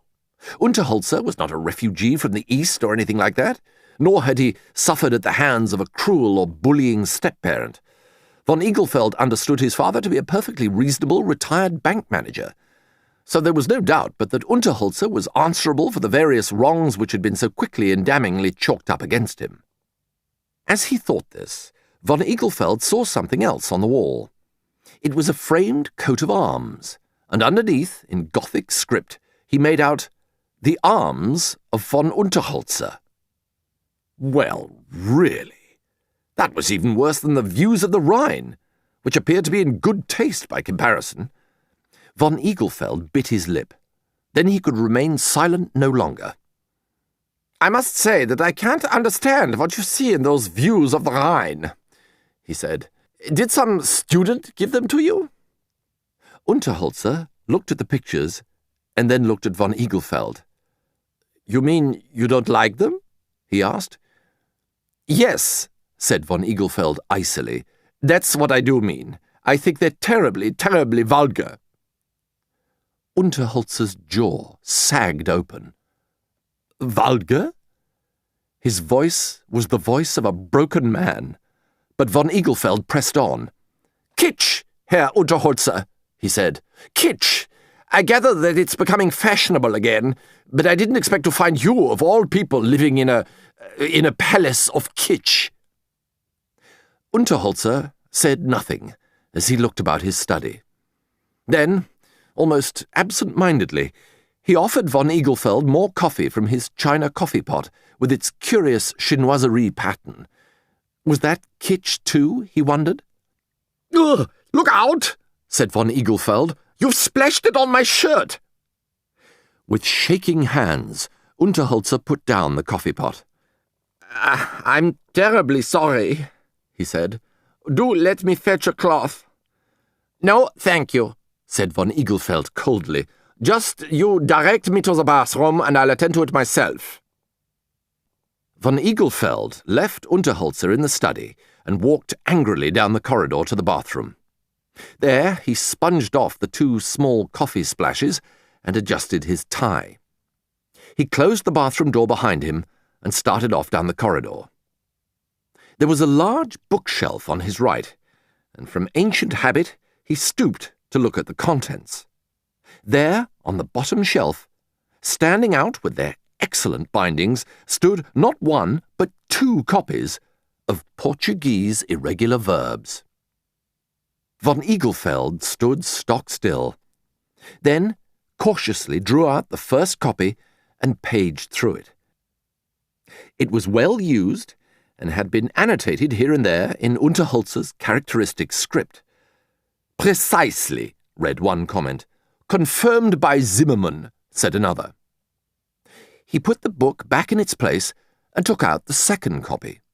This was in pristine condition and had clearly been little used. He looked at the flyleaf to see if Unterholzer had stuck in his bookplate, which he had not.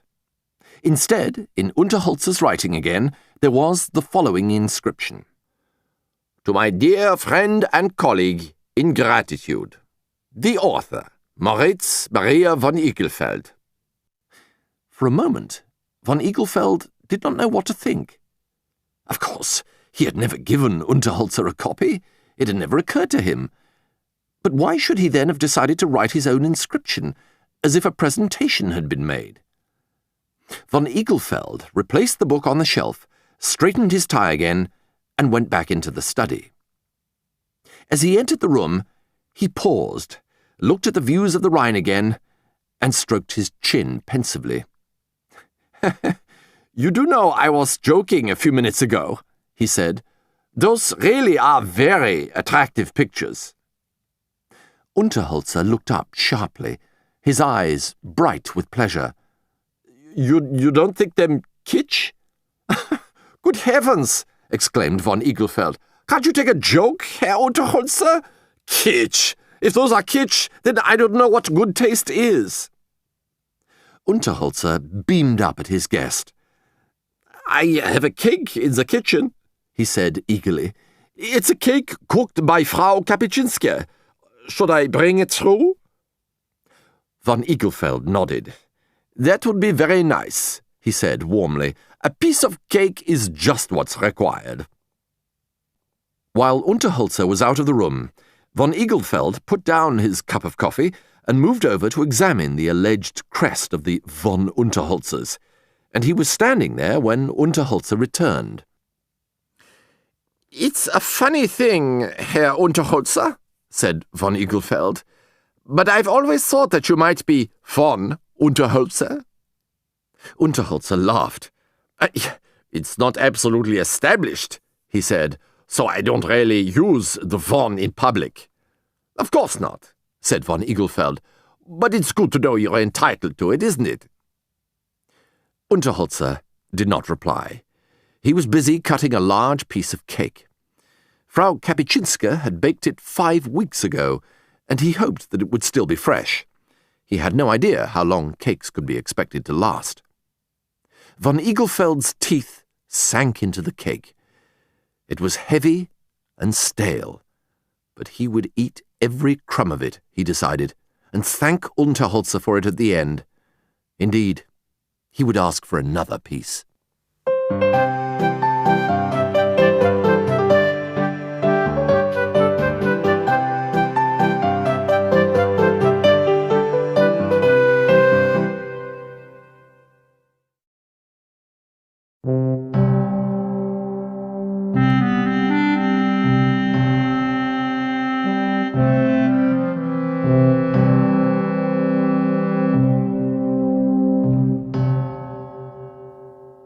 Chapter 6. Holy Man. Auden had called such places weeds from Catholic Europe, and this is how Professor Dr. Moritz Maria von Igelfeld thought of them too.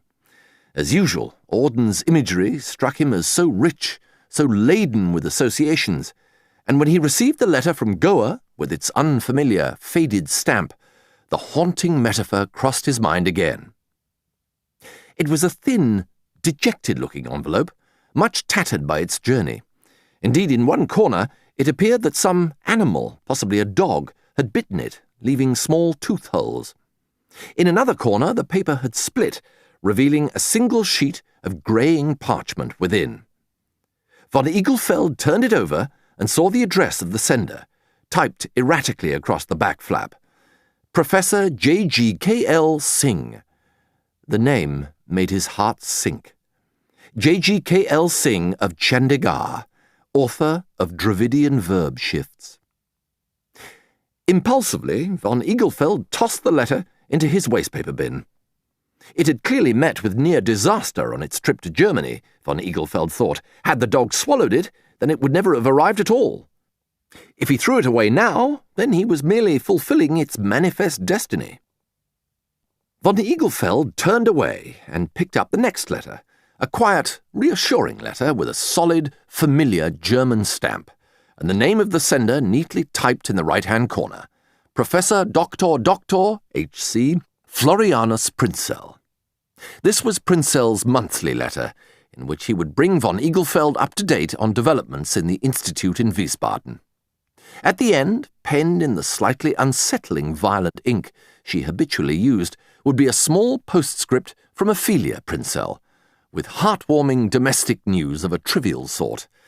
This was exactly the sort of letter which von Eaglefeld liked to receive, but even as he opened it and smoothed out the pages, his gaze turned guiltily to the poor, abandoned Indian letter, with its sad stamp and its flimsy paper. Von Eaglefeld wondered whether there was a moral obligation to read a letter. Surely the moral principles involved were the same as those which applied when somebody addressed a remark to one. One does not have to answer, but inevitably does. Yet, why should one have to answer? Was there anything intrinsically wrong about ignoring somebody who said something to you if you hadn't asked them to say something in the first place? Von Eaglefeld wondered what view Immanuel Kant had expressed on this subject. Would Kant have thrown Professor J.G.K. Elsing's letter into his wastepaper basket? Von Eaglefeld doubted it. The matter was clearly embraced by the categorical imperative. And that settled that. But then the disturbing thought occurred. What would Jean-Paul Sartre have done if he had received a letter from J.G.K. Elsing? Von Eaglefeld suspected that Sartre might have had little compunction in doing as von Eaglefeld had done, provided it made him feel authentic.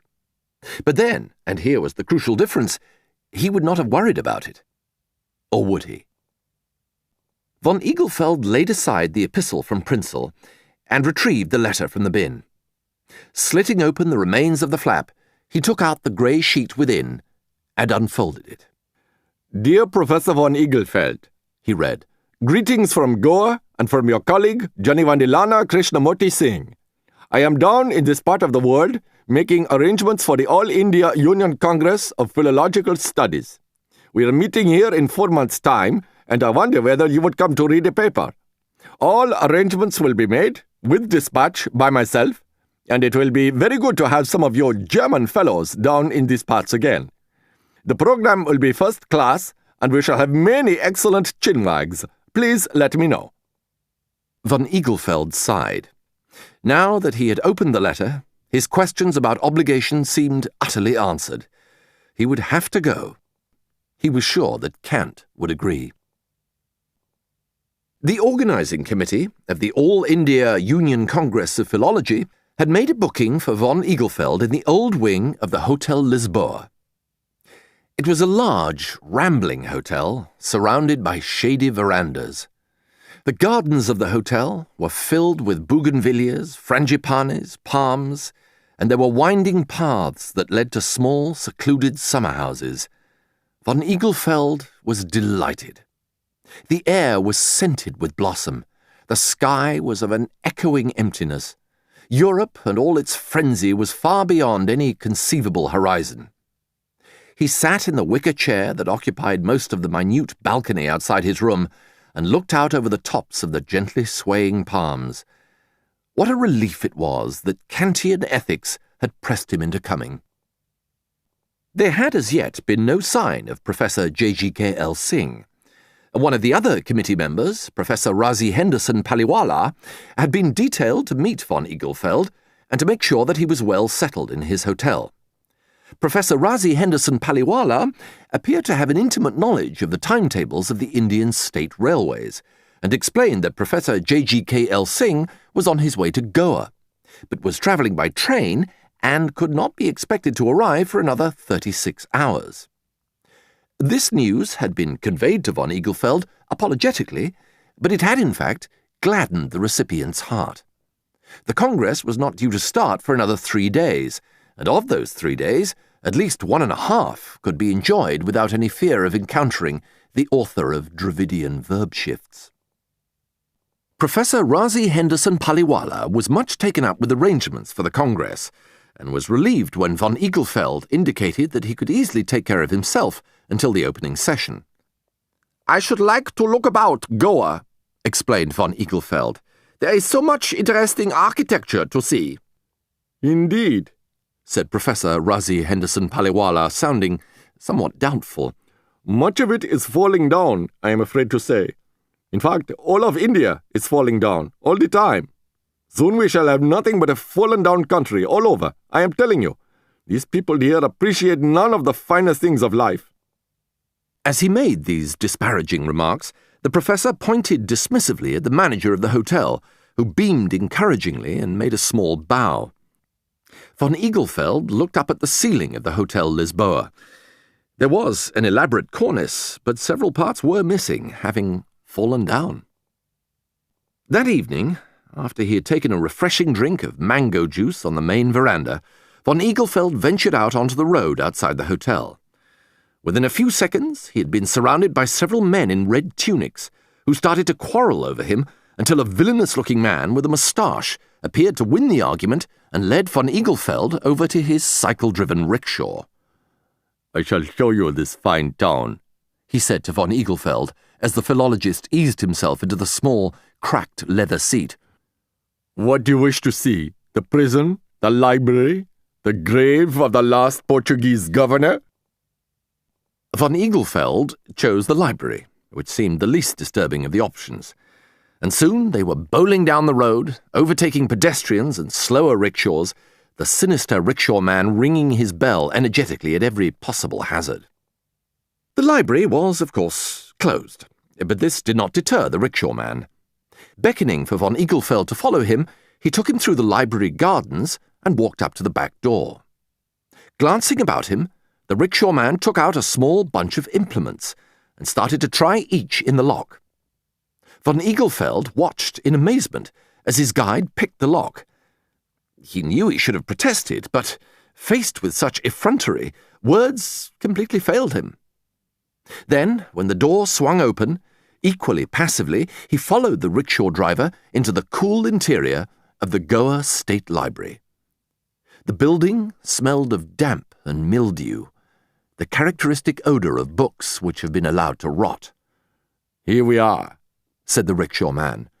"These books are very, very old, and contain a great deal of Portuguese knowledge. The Portuguese brought them, and now they have gone away and left their books behind." Von Eaglefeld moved over to a shelf to examine the contents. He picked up a large, leather-bound tome and turned the pages. The paper was yellowed and rotting, but he could make out the title quite clearly. "A Jesuit in Portuguese Goa," by Father Gonzalo Persquites, S.J. He laid it down and picked up the next one, "The Lives of the Portuguese Sailors," by Luis Valatar. This was in an even worse condition, and the binding fell away in his hands as he attempted to open the book. "It is time to go now," said the rickshaw man suddenly. "I shall take you to the prison. There is more to see there." Von Eaglefeld left the library sadly, imagining the desolation of the deserted, decaying books. Could Father Persquites have envisaged that Goa would come to this, and that his book would lie rotting and undisturbed until a chance hand should pick it up for a few moments? Could Valatar have envisaged his covers coming off at the hands of a casual visitor who had effectively broken into the library to view its utter abandonment in an era when the Portuguese navigators meant nothing any more? The prison was just around the corner, an imposing fort of a building. Von Eaglefeld wondered whether his guide would repeat his key-picking trick, but they rode past the front gate and turned round the corner. Here the rickshaw man dismounted and indicated to von Eaglefeld that he should follow him to a small window in the outer wall of the prison. "Look through there," he said, gesturing to the window. Von Eaglefeld peered through the tiny opening. On the other side, through the thickness of the fortress wall, was the very heart of the prison, a vast hall topped by great barred skylights. Around the edges of the hall, men sat at tables and benches, quietly absorbed in their work of sewing pieces of cloth together. "It is the tailoring workshop," whispered the rickshaw man in von Eaglefeld's ear. "They are trying to make these no-good characters into good tailors, but they are wasting their time." Von Eaglefeld found himself fascinated by the scene within. He watched intently as a stout man walked into the hall from the other end, accompanied by a warder. The prisoners momentarily stopped sewing and looked expectantly at their visitor. "That is one of the governors of the prison," whispered his guide. "He is called Mr. Majipondi, and he is very rich because he sells all these suits these bad fellows make to merchants in the town. He is also a well-known murderer." Von Eaglefeld stared as several of the prisoners approached the governor with their work. The governor nodded, and suits were given to the warder. Then he turned on his heels and left the room.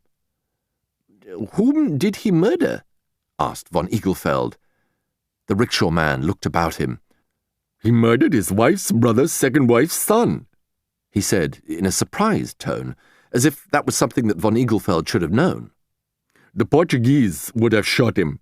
Now that they've gone, there's nobody to shoot people anymore." For a few moments he looked saddened, as if bereft. Then he added brightly, "And now, would you like to see the municipal park?" Von Eaglefeld had had enough, and asked to be taken back to the Hotel Lisboa. The unorthodox approach of his guide was somewhat disturbing, and he could not imagine what strange angle he might present on the municipal park. It was safer, he thought, to return to the hotel and its restful gardens. He would have a mango juice, write a brief note to Prinzel and Unterholzer, and then retire early to bed. There would be time enough for the municipal park tomorrow. The rickshaw driver was somewhat unwilling to bring the tour to an end, but eventually reluctantly agreed to return to the hotel. "There are many interesting things happening in the municipal park," he said sulkily. "They should not be missed." "I'm sure that's true," said von Eaglefeld, "but I have letters to write," adding, for effect, "many letters." This appeared to impress the driver, who immediately nodded his compliance and began to cycle back with considerably more energy than before. Von Eaglefeld sat back in the cracked red leather seat and reflected on what he had seen. He wondered whether anybody ever used the library, and who looked after it. He wondered about the prisoners in their hall. What crimes had they committed? What weight of guilt pressed upon their shoulders? And as for Mr. Majipondi, how had his murder remained unpunished if everybody, including the rickshaw drivers of the town, knew about it? Then what transpired in the municipal park? What dealings, what trysts, what tragedies? Was that perhaps where Mr. Majipondi had murdered his wife's brother's second wife's son? He sighed. These were all such difficult questions, and they remained obstinately unresolved in von Eaglefeld's mind for the rest of the journey and well into the hot, sleepless hours of the night.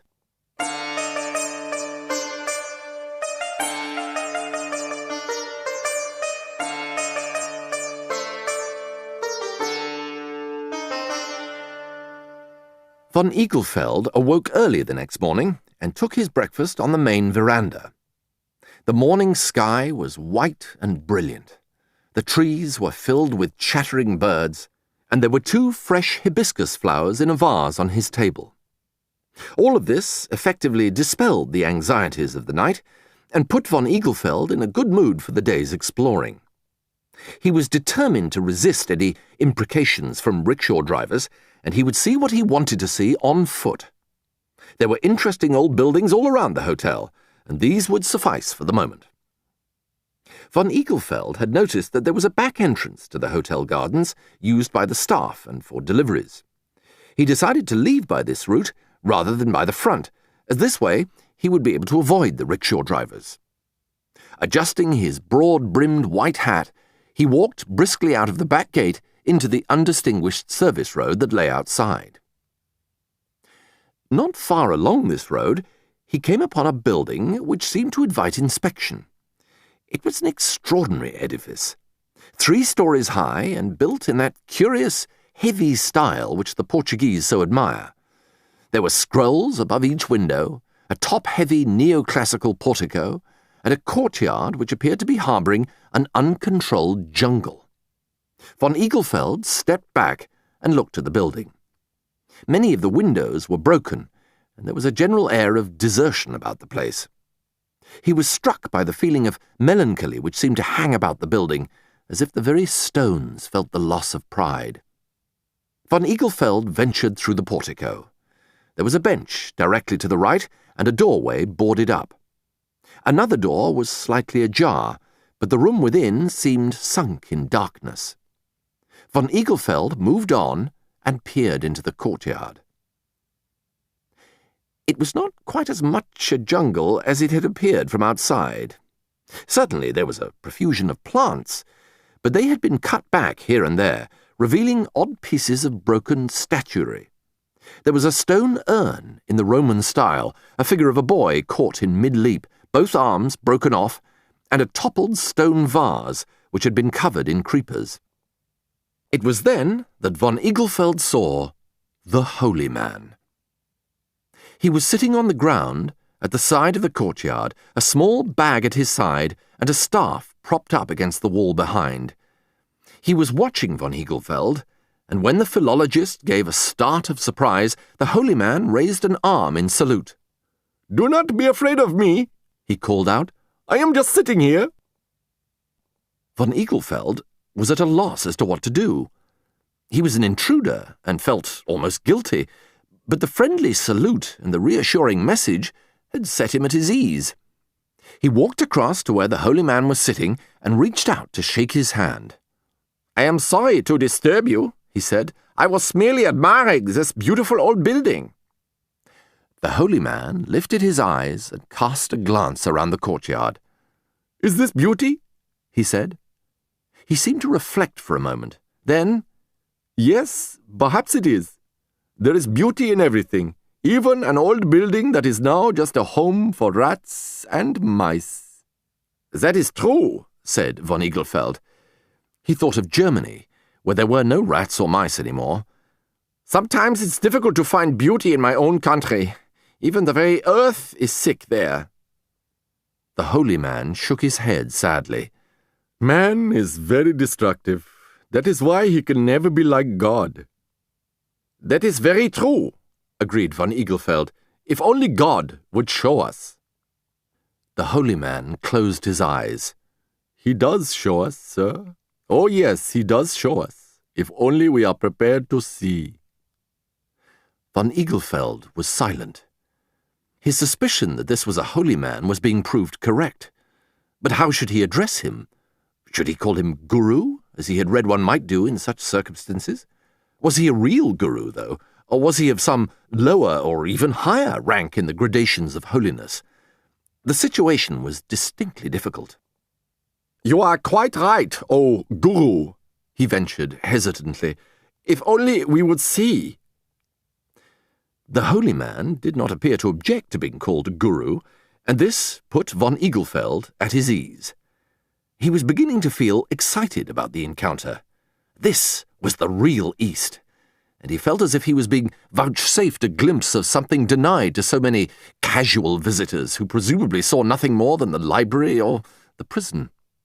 He imagined, with pleasure, the envy which Prinzel and Unterholzer would feel when he came to tell them about his meeting with the holy man. It would be quite outside their experience, and they would really have nothing at all to say. They would have no alternative but to listen. "May I sit down, Guru?" he asked, pointing to the ground next to the holy man. The holy man smiled and patted the earth affectionately. "This is the earth on which we may all sit down," he said. "Even the poorest, most miserable man may sit down on the earth. It is your friend. Yes, sit down. Your friend is beckoning you." Von Eaglefeld sat down next to the small bag and waited for the holy man to say something. For a few minutes there was silence, but not an awkward one.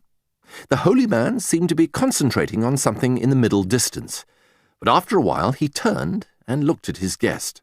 "I have a gift of seeing things in the lives of people," he said suddenly. God has entrusted me with this power. I see, said von Eaglefeld, adding, rather lamely, most of us cannot see very far, I suppose. The holy man nodded. God has been very good to me. I have nothing in this life other than my stick here and this small bag, but I have great riches otherwise. Von Eaglefeld made a mental note to remember this sentiment. It was exactly what a holy man should say. He would repeat it to Prinzel and Unterholzer, and they would, he hoped, feel humbled. Yes, said the holy man, and I can see some things about your life. Would you like to hear them? Von Eaglefeld felt his heart racing. Did he want to receive a message, whatever it might turn out to be, from this holy man? It could be something disturbing, of course, something quite discouraging. But when would another chance like this present itself? He would have to seize the opportunity. You are very kind, he said. I should like to hear. The holy man closed his eyes. For a few moments he mumbled a chant of some sort, and then he spoke. There is one thing which is close, and one thing which is far, he began. The close thing is a man who is coming here to meet you in this place. I see water, and I see the water all about the man. He is from the north. That is all I see of that. He paused. What on earth could that be, thought von Eaglefeld. It made no sense at all. Then, went on the holy man, there is the far thing. That is a plot. There are people plotting against you in a distant land. They are plotting something terrible. You must go back as soon as you can and deal with these wicked people and their plot. That is all I see in that department now. Von Eaglefeld drew in his breath. This was a clear, unequivocal warning of the sort that one could not ignore. Suddenly, Goa seemed threatening. Suddenly, the sense of optimism he'd felt at the breakfast table departed, and he felt only foreboding. How stupid to have asked the holy man for his visions. He had been as foolish as Faust. Only torment lay that way. The holy man now stood up and picked up his bag. I must continue with my search, he said. There are many paths, and it is late. Von Eaglefeld rose to his feet and fished in his pocket for a banknote. This he pressed into the holy man's hand. These are alms for you, he said. They are to assist you on your way. The holy man did not look at the money, but quickly slipped it into his dhoti. You are a good, kind man, he said to von Eaglefeld. God will illumine your path. Most surely he will. Then, without further words, he strode away, leaving von Eaglefeld alone in the courtyard with the broken statues and the sound of the rats creeping around in the undergrowth.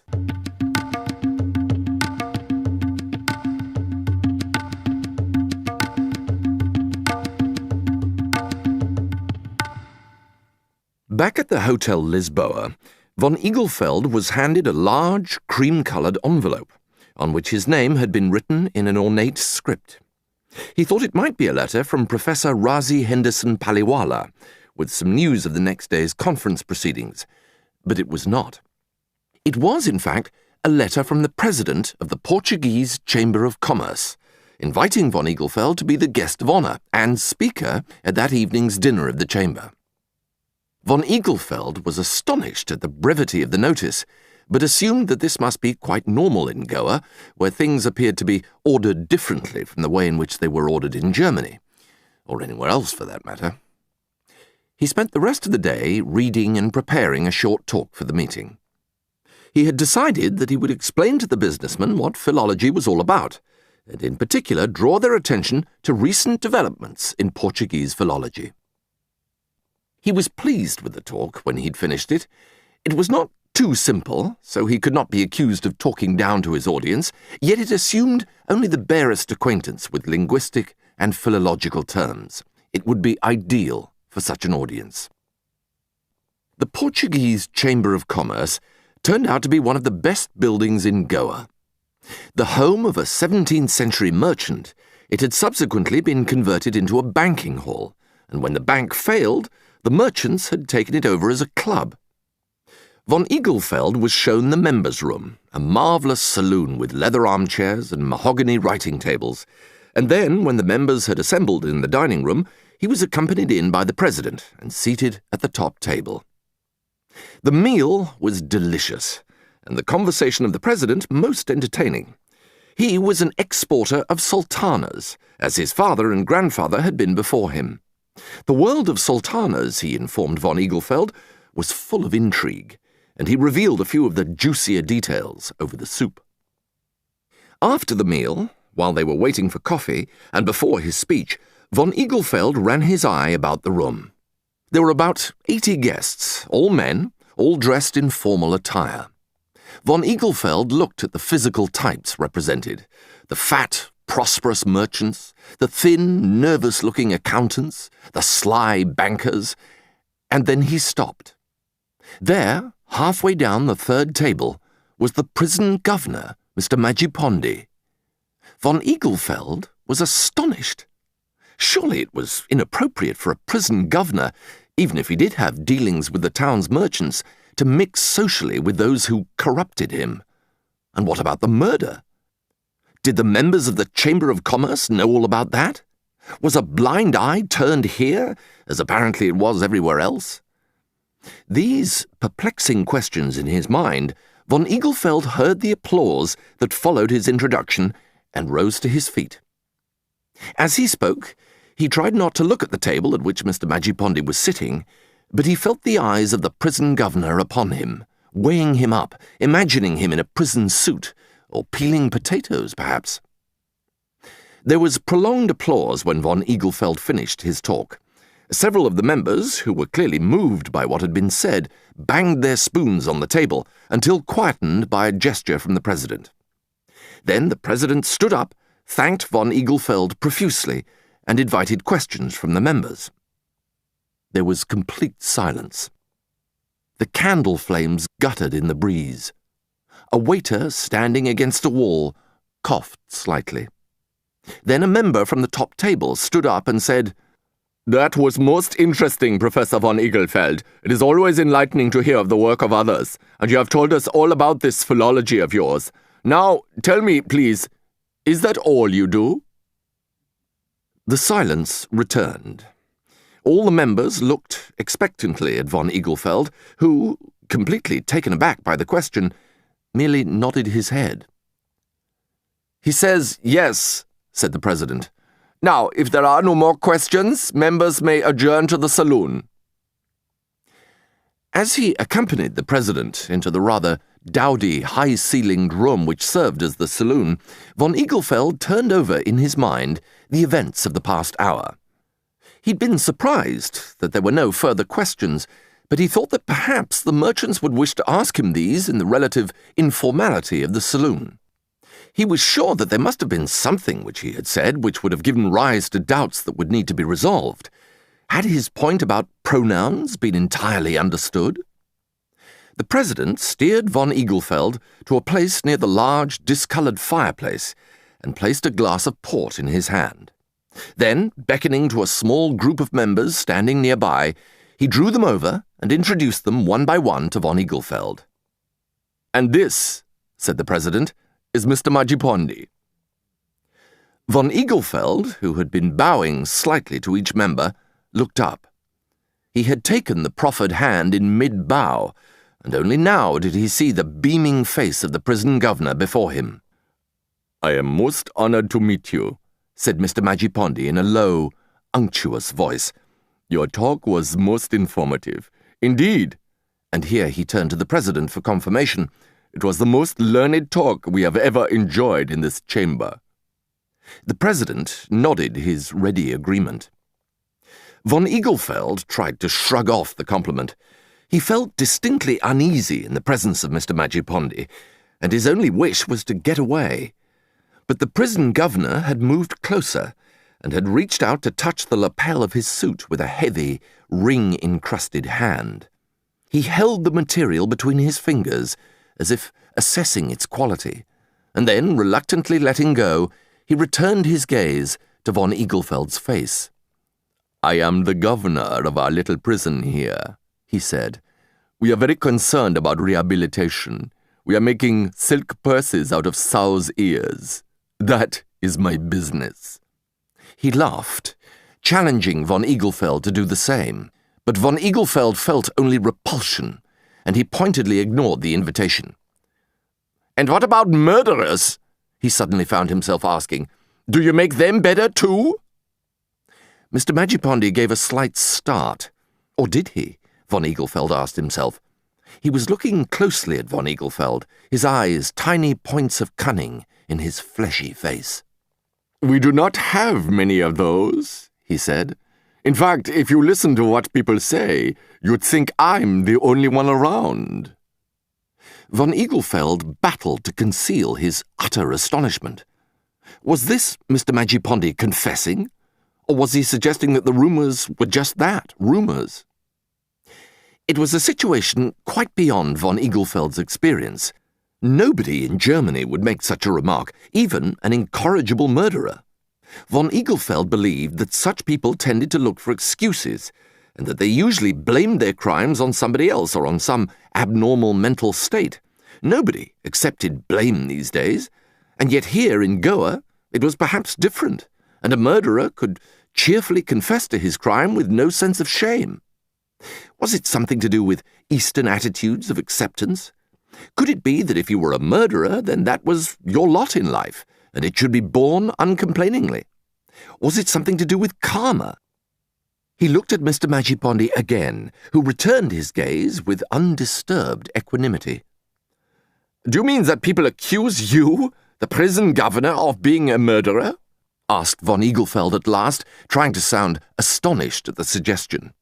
Mr. Majipondi laughed. "What people say about others is of no consequence," he answered. "The important thing is how you feel inside." It was the sort of answer which the holy man would have given, and it rather took von Eaglefeld by surprise. As he pondered its significance, the President exchanged a glance with Mr. Majipondi, who suddenly bowed and withdrew from the group. It was now the chance of Mr. Virenyai Bhattacharya to speak to von Eaglefeld, and while this successful cutlery manufacturer engaged the visiting scholar in conversation, von Eaglefeld was able from time to time to get a glimpse of Mr. Majipondi again, holding forth elsewhere to the evident pleasure of his fellow guests. The following day was the first day of the conference. Von Eaglefeld listened courteously to every paper, skillfully concealing the intense boredom he felt as speaker after speaker made his trite or eccentric contribution to the debate. One paper stood out as excellent, though, and this, in von Eaglefeld's mind, made the whole thing worthwhile. This was Professor Richimantri Gupta's report on Urdu subjunctives, a masterpiece which von Eaglefeld resolved to attempt to secure for publication in the Zeitschrift, if it had not already been published. Then, at 4 o'clock, the day's proceedings came to an end. Von Eaglefeld slipped out of the hall as quickly as he could, hoping to be able to get some fresh air before the sun went down. He was not quick enough, though, to avoid the attention of the day's chairman, who seized his elbow and asked him his view of the day's proceedings. Von Eaglefeld was tactful. "It's such a pity that Professor J.G.K.L. Singh has been delayed," he said. "How he would have enjoyed Professor Gupta's contribution." The chairman nodded his agreement. "So sad," he said. "I do hope that he makes a quick recovery." "A recovery?" asked von Eaglefeld. "I was under the impression that he was merely delayed, not ill." The chairman shook his head.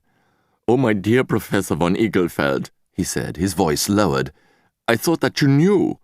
Professor J.G.K.L. Singh's train fell off a railway bridge and into a river. Our dear colleague was spared drowning, but was seriously inconvenienced by a crocodile."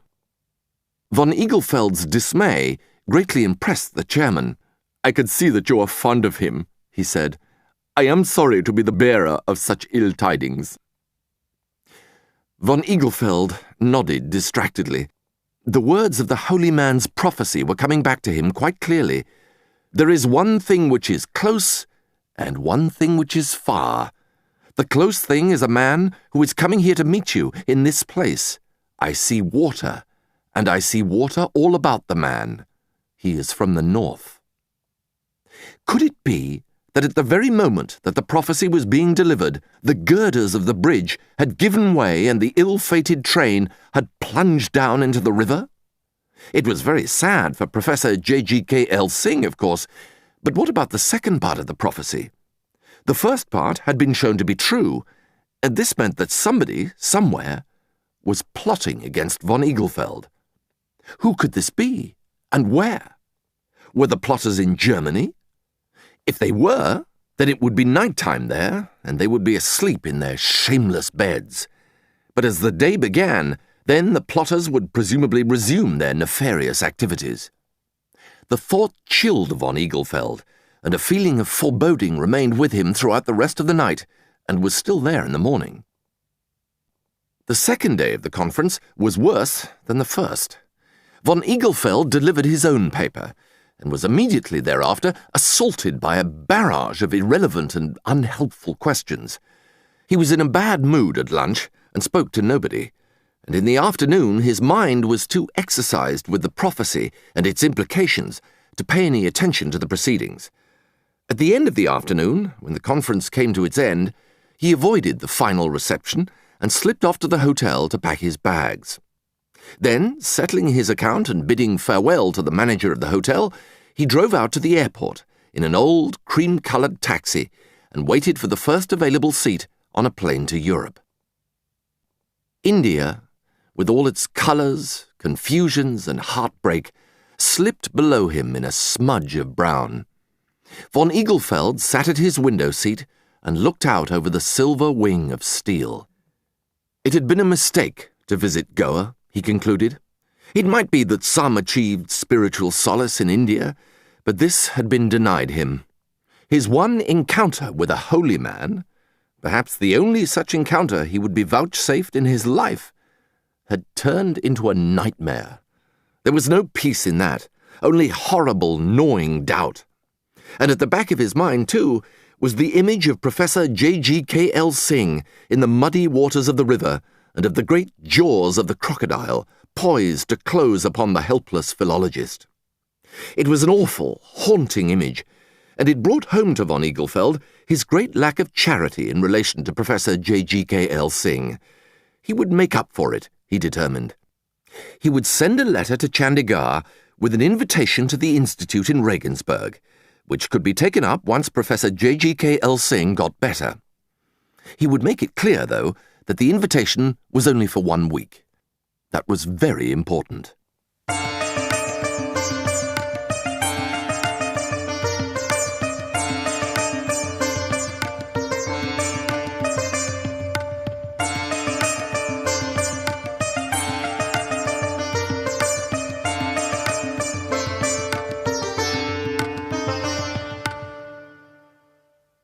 Dear, friendly, safe, comfortable Germany.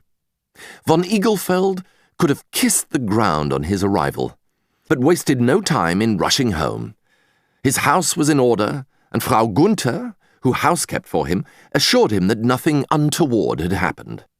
For a moment, von Eaglefeld wondered whether she was a plotter, but he rapidly dismissed the unworthy thought from his mind. He took a bath, dressed in an appropriate suit, and made his way hurriedly to the Institute. There he attended to his mail, none of which was in the slightest bit threatening, and then sat at his desk and looked out of the window. Perhaps there was nothing in it after all. Certainly the clear, rational light of Germany made it all seem less threatening. A holy man made no sense here. Von Eaglefeld decided to visit the Institute library to glance at the latest journals. He put away his letters, picked up his briefcase, and sauntered down the corridor to the library. "Professor Dr. von Eaglefeld," said the librarian in hushed tones, "we thought that you would be away for another 3 days." "I have come back early," said von Eaglefeld. "The conference was not very successful." He looked about him. Something was happening in the library. 2 of the junior librarians were taking books out of the shelves in the entrance hall and placing them on a trolley. "What's happening here?" asked von Eaglefeld. Librarians were always busy rearranging and recataloguing. Von Eaglefeld thought that it was all that stood between them and complete boredom. The librarian looked at his assistants. "Oh, a little reorganization. A few books in here are being taken into the back room." Von Eaglefeld said nothing for a moment. His eye had fallen on the trolley, and on one book in particular placed there and destined for the obscurity of the back room. Portuguese Irregular Verbs. Slowly, he recovered his speech. "Who suggested this reorganization?" he asked, his voice steady in spite of the turbulent emotions within him. The librarian smiled. "It wasn't my idea," he said brightly. "Professor Dr. Unterholzer and one of our visiting professors suggested it. I was happy to comply." Von Eaglefeld's breathing was regular but deep. It was all clear now. Oh, so clear.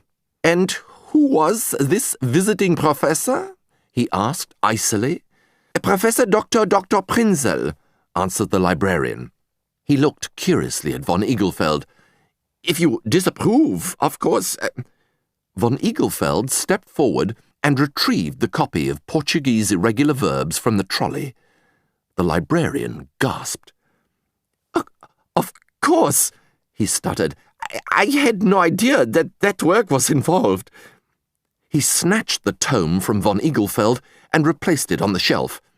"It will, of course, remain exactly where it was. I should never have agreed to its being put in the back room, had I known." Von Eaglefeld walked home. He was tired now, as the journey had begun to catch up on him. But he knew that he would be able to sleep well, now that he'd identified the terrible plot which had been made against him. He would take no action against Prinzel and Unterholzer, who would just see that Portuguese Irregular Verbs remained in its accustomed place of prominence. He would not even say anything to them about it. He would rise quite above the whole matter. It was a course of action of which the holy man would undoubtedly have approved.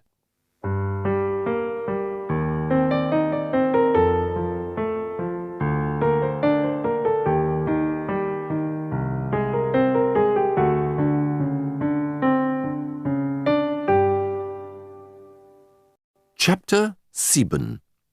Dental Pain.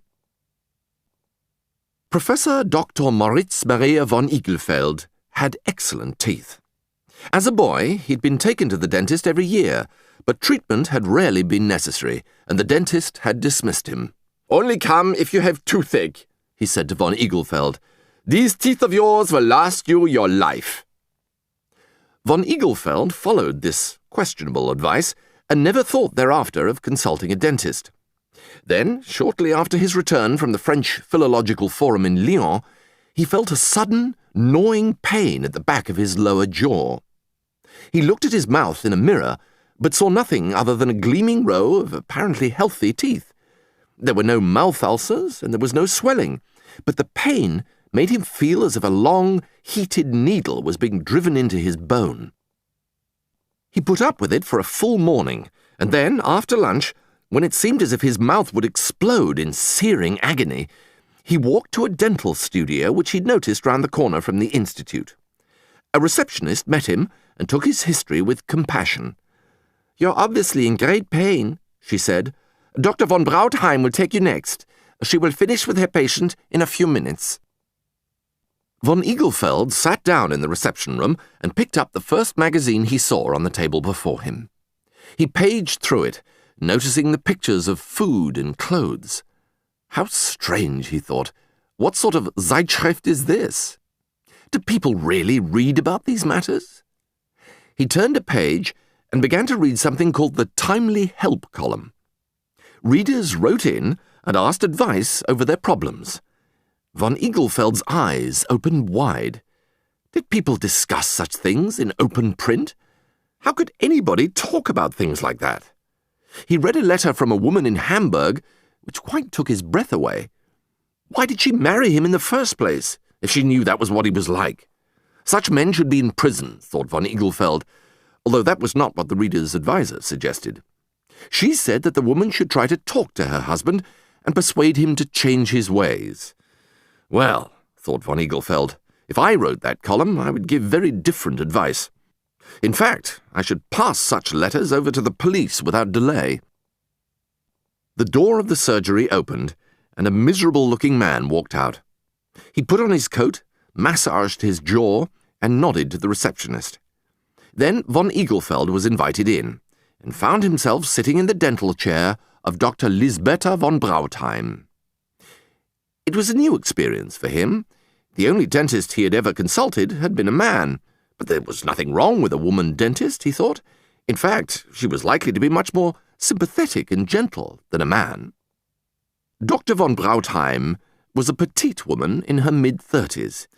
She had a gentle, attractive face, and von Eaglefeld found it very easy to look at her as she peered into his mouth. Her hands were careful as she prodded about in the angry area of his mouth, and even when her pick touched the very source of the pain, von Eaglefeld found that he could bear the agony. "An impacted supernumerary," said Dr. von Brautheim. "I'm afraid the only thing I can do is remove it. That should give you the relief you need." Von Eaglefeld nodded his agreement. He was utterly won over by Dr. von Brautheim, and would have consented to any suggestion she made.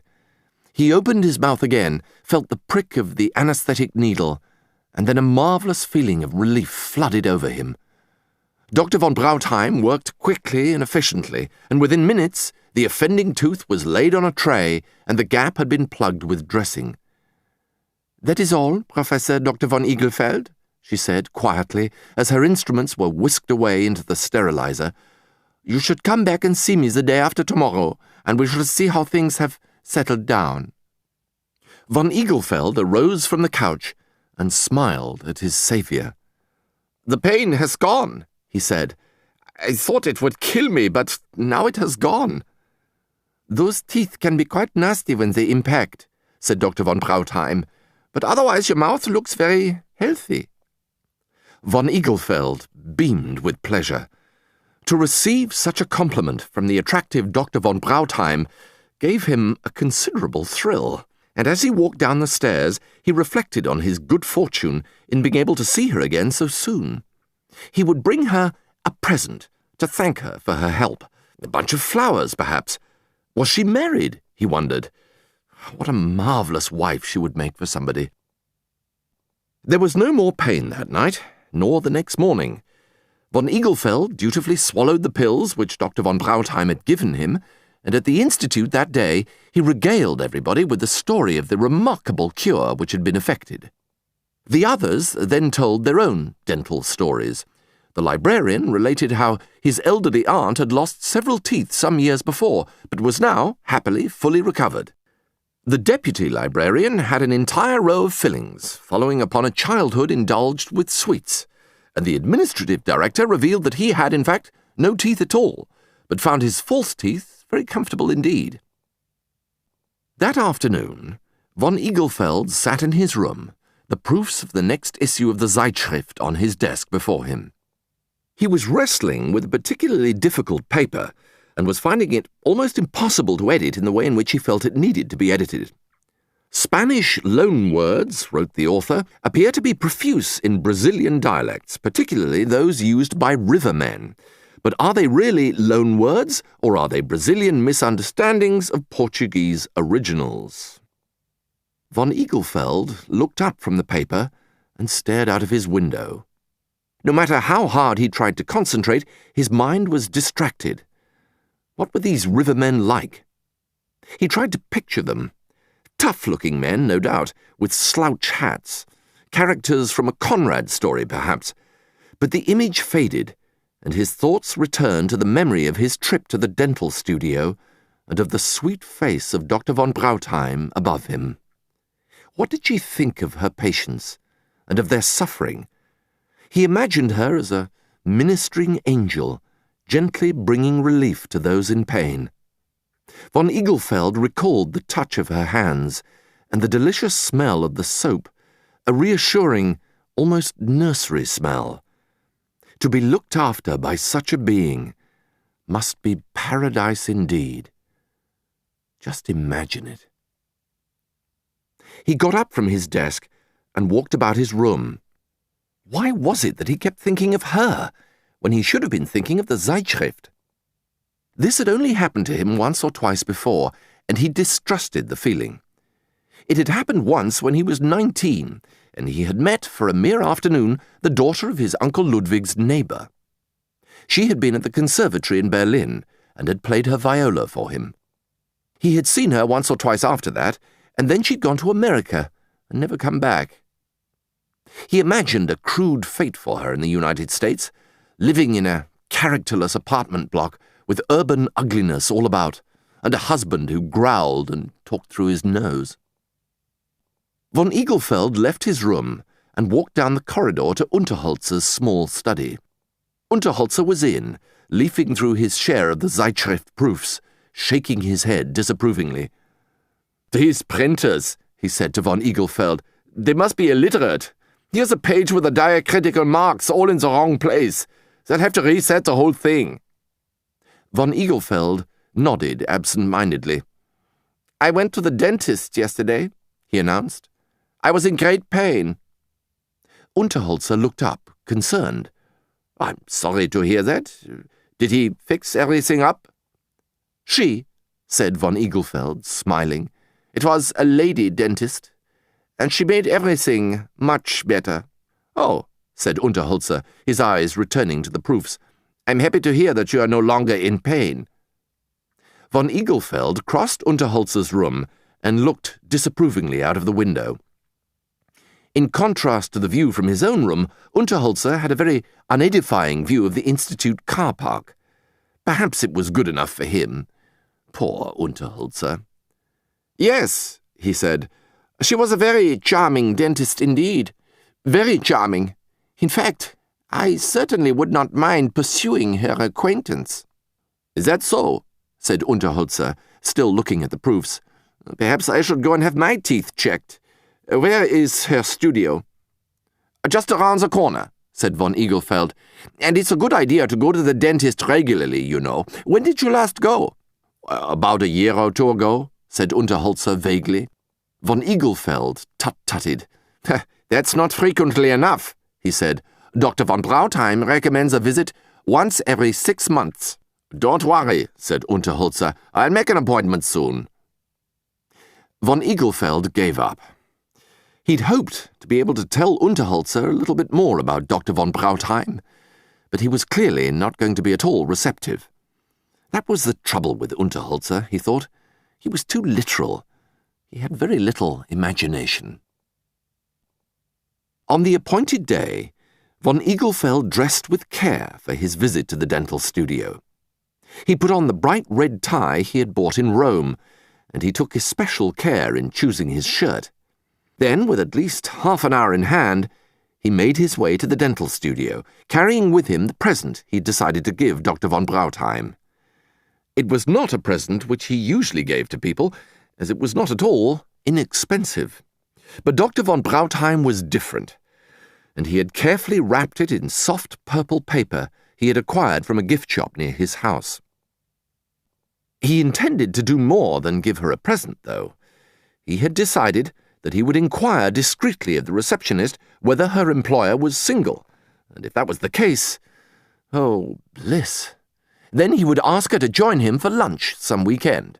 He would set up a lunch party. Perhaps Zimmermann might come, and that would be a good setting in which to get to know her better. The receptionist did not appear surprised by the question. "Dr. von Brautheim is unmarried," she said. "She lives with her elderly parents. Her father was professor of dentistry in Cologne." Von Eaglefeld was delighted with this information. What a perfect background for such a person. Dentistry might not be the most prestigious career, but it was an honourable calling, and people were wrong to look down upon it. And undoubtedly, the von Brautheim family had once done something better, as the name suggested distinction of some sort. He was admitted into the studio and, blushing slightly, took his place in the chair. Dr. von Brautheim took no more than a few minutes to attend to his mouth. "It's healing nicely," she said, "and I see no complications. You may rinse your mouth out now." Disappointed at the brevity of the treatment, von Eaglefeld became flustered. He had intended to raise the subject of the lunch party at this stage, but there was something about the situation which suggested that it would be inappropriate. There was still the present, though, and as he stood at the doorway, he thrust it into her hands. "This is a small token of my appreciation," he said formally. "You've been so kind." The dentist smiled a warm, melting smile that made von Eaglefeld feel weak at the knees. "How kind of you, Professor Dr. von Eaglefeld," she said. "How unnecessary, but how kind. May I open it now?" "Of course," said von Eaglefeld. "I should be delighted." Dr. von Brautheim unwrapped the soft purple paper, and there it was in her hands. Portuguese irregular verbs. "How kind," she repeated.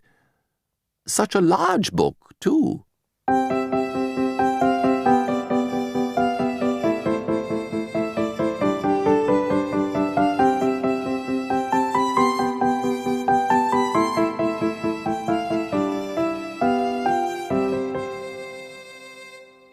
Over the next week, von Eaglefeld thought of little else. He had decided that he would leave it about 10 days before he sent the note inviting her to the lunch, which would be held a month after that. This would mean that it would be unlikely that she would have another commitment and would therefore accept. In due course, the letter was written and a prompt reply received. Yes, she would be delighted to attend his lunch party on the stated date.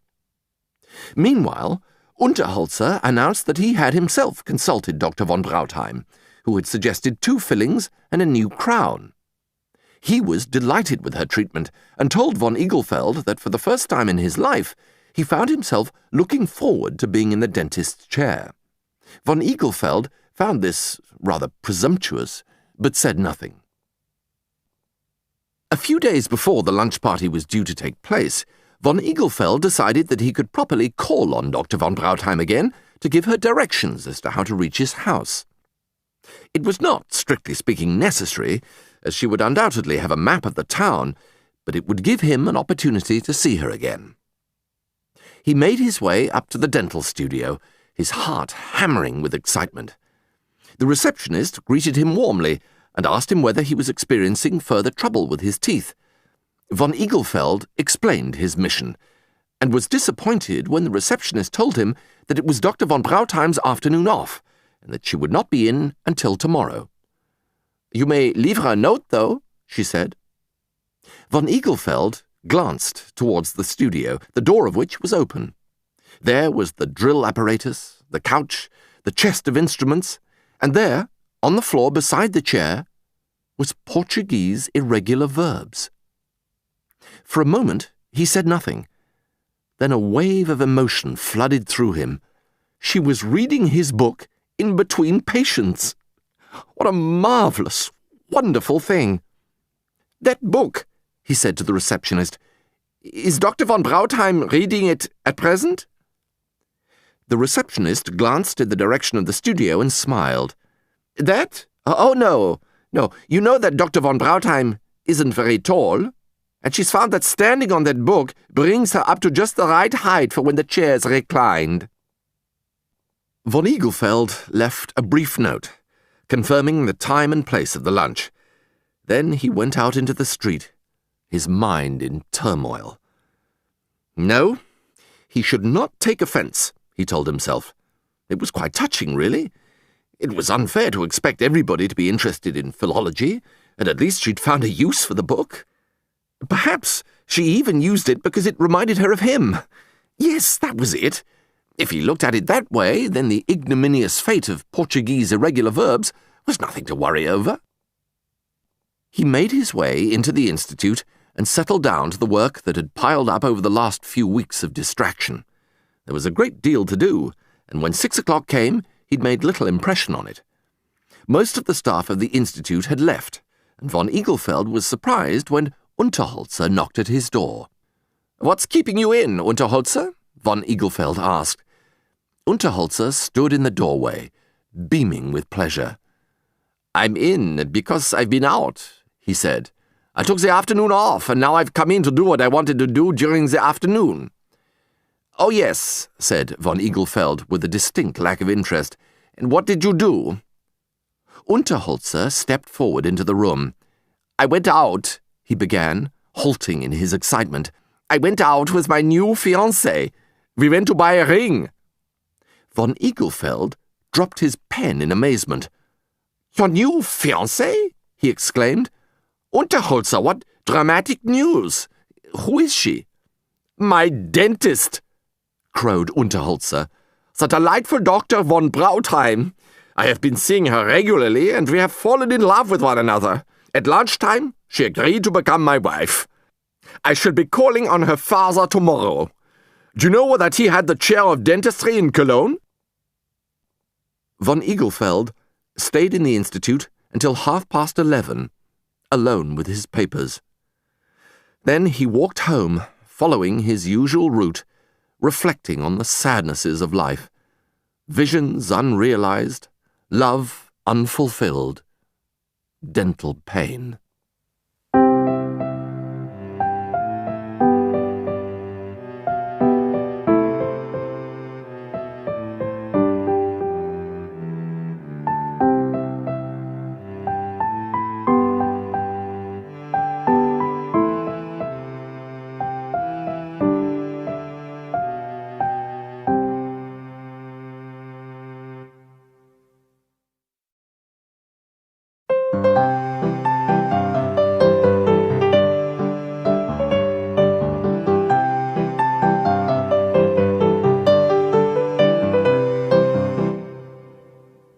Chapter 8. Death in Venice. The wedding of Professor Dr. Detlev Amadeus Unterholzer and Dr. Lisbeta von Brautheim was a particularly trying occasion for the author of Portuguese irregular verbs. Von Eaglefeld tried to rise above the feelings of resentment he experienced on finding that Unterholzer, of all people, had succeeded in securing the affections of the woman he had been planning to marry. But it was difficult. If only he had not waited. If only he had invited her to lunch immediately rather than a full 5 weeks later, then matters would have turned out differently.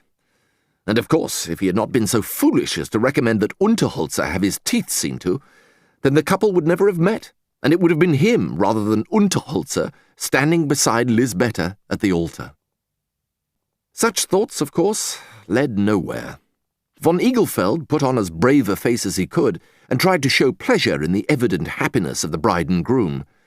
At the wedding itself, a large occasion attended by over 200 people, he sat next to Florianus and Ophelia Prinzell, and this helped to take his mind off the thought of what might have been. Ophelia Prinzell found weddings extremely moving occasions and wept voluminously, with Prinzell and von Eaglefeld taking it in turns to comfort her. Later, though, von Eaglefeld confessed to Ophelia what had happened, and she was aghast at the story. "Oh, what awful, awful bad luck," she said sympathetically. "You would have made a much better husband for her, Moritz Maria. Unterholzer's all very well, but—" Von Eaglefeld nodded. "I know," he said, "but it's too late now, and I suppose we must wish them every happiness."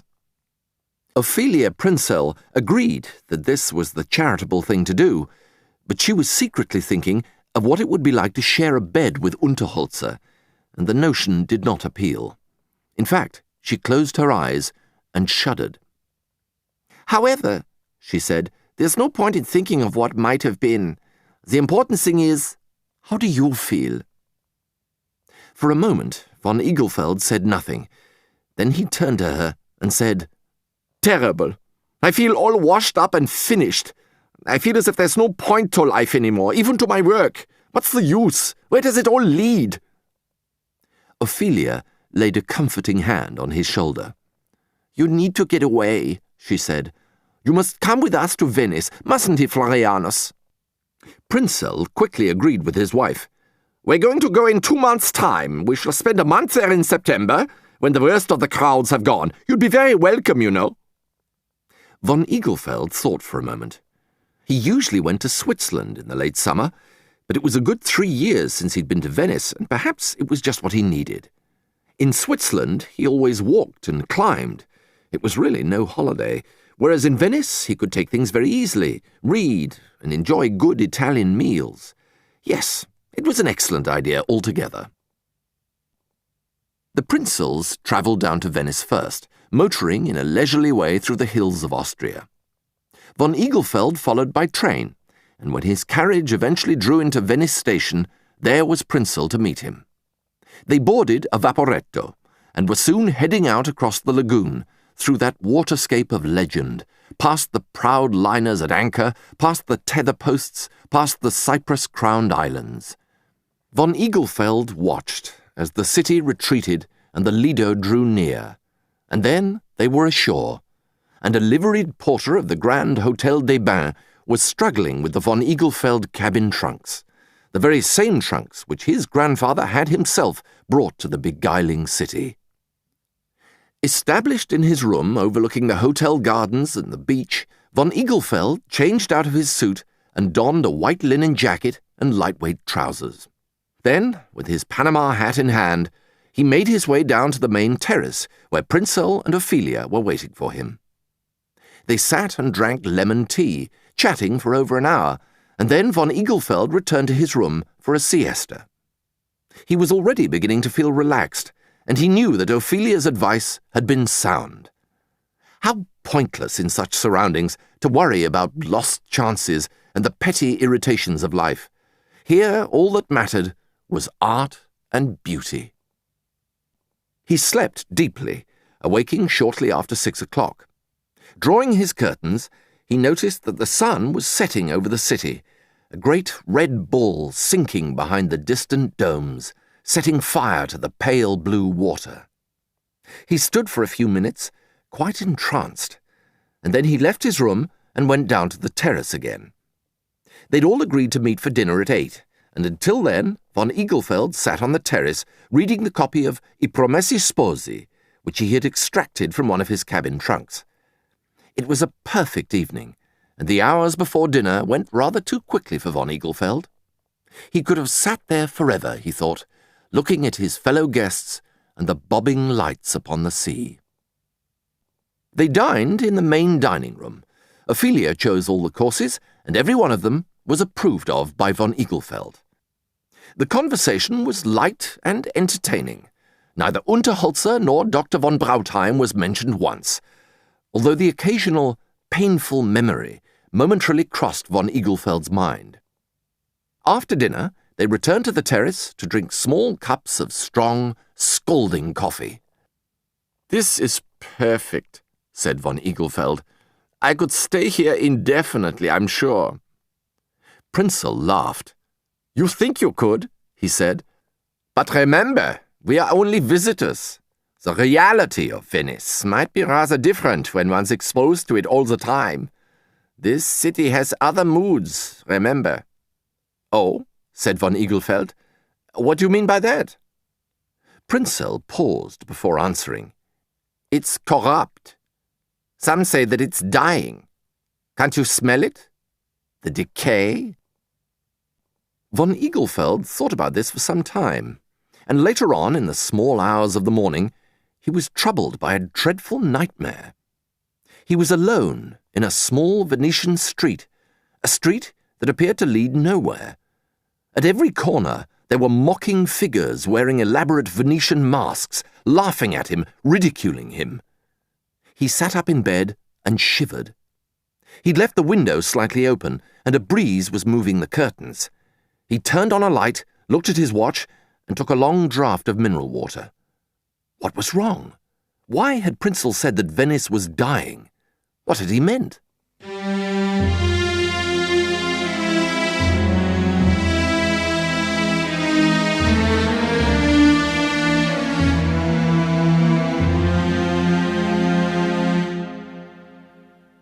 The next morning, with the sun streaming in through the window, von Eaglefeld was able to put the terrors of the night well behind him. He showered, once again donned his light linen jacket, and went downstairs for breakfast. They had agreed to pursue their own activities and interests during the day, and to meet each evening for dinner. A good arrangement, von Eaglefeld thought, as they didn't want to be too much on top of one another. Sitting at the starched white cloth of his table, von Eaglefeld smiled as he addressed his breakfast. He looked at the 20 or so other guests who were making an early start to the day. There was a young couple, absorbed in each other with eyes for nobody else.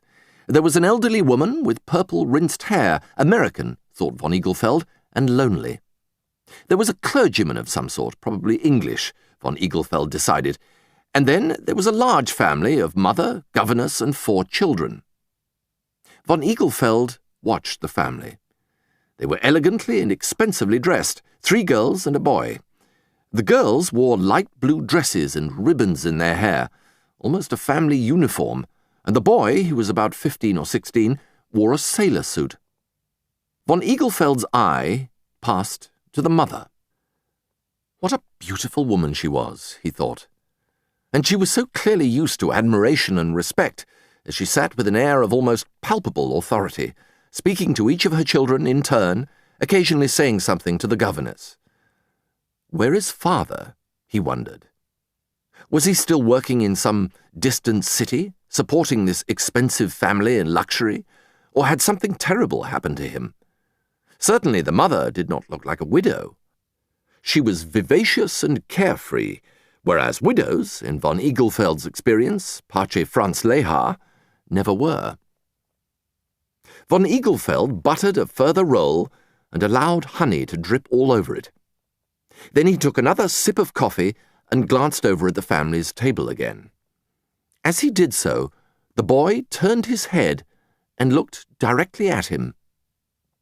Von Eaglefeld dropped his gaze, but he felt that the boy was still staring at him. He concentrated on his roll. Had the honey been evenly spread, or was it too concentrated at the one end? He looked up again, and the flaxen-haired boy was still staring in his direction with wide, blue, inquisitive eyes. Von Eaglefeld fingered at the knot in his tie and turned away. He was accustomed to being stared at, being so tall, but it always made him feel uneasy. The mother should teach him not to stare, he thought, but parents appeared to teach their children nothing these days. After he'd finished his roll, von Eaglefeld poured himself another large cup of strong, milky coffee and drained it with pleasure.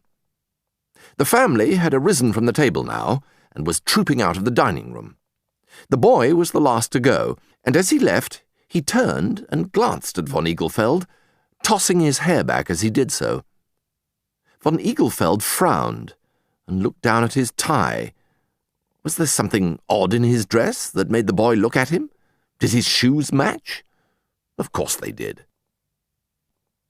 He walked out onto the terrace and felt the morning sun on his face. It was going to be a marvellous day, although it could well become a little warm at noon. He would go to the Accademia this morning, he told himself, and then afterwards he would seek out the peace of one of the quieter churches. He had always liked the church of San Giovanni Crisostomo, and perhaps he would spend an hour or so there looking at Bellini's St. Jerome with St. Christopher and St. Augustine. That would keep him busy until lunchtime, which he would spend in a small restaurant which he always visited when he was in Venice and where he was known to the proprietor. After lunch he could return to the hotel, sleep, and then meet the Prinzels for dinner. It would be a most satisfactory day.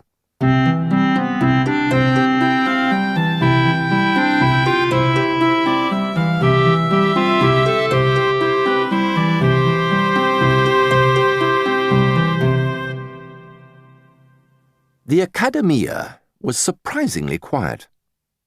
Von Eaglefeld wandered from room to room, feasting his eyes on the great brooding paintings. By mid-morning, he was in room 7, standing before Lotto's portrait of a young man in his study. Von Eaglefeld gazed at the great canvas, his eye moving over the objects which made up the young man's world. The mandolin, silent but a reminder of the carefree pleasure of youth. He thought of Heidelberg and of the easy fellowship of student years, never recaptured. The hunting horn, als ich ein Junger war, muttered von Eaglefeld, and there, on the ground, The painter had painted the fallen rose petals, his final statement on the transience of life. Von Eaglefeld walked away, throwing a glance over his shoulder at the picture. Suddenly, for no reason at all, he thought of the boy in the hotel. He could play the mandolin, no doubt, and blow the hunting horn too, for that matter.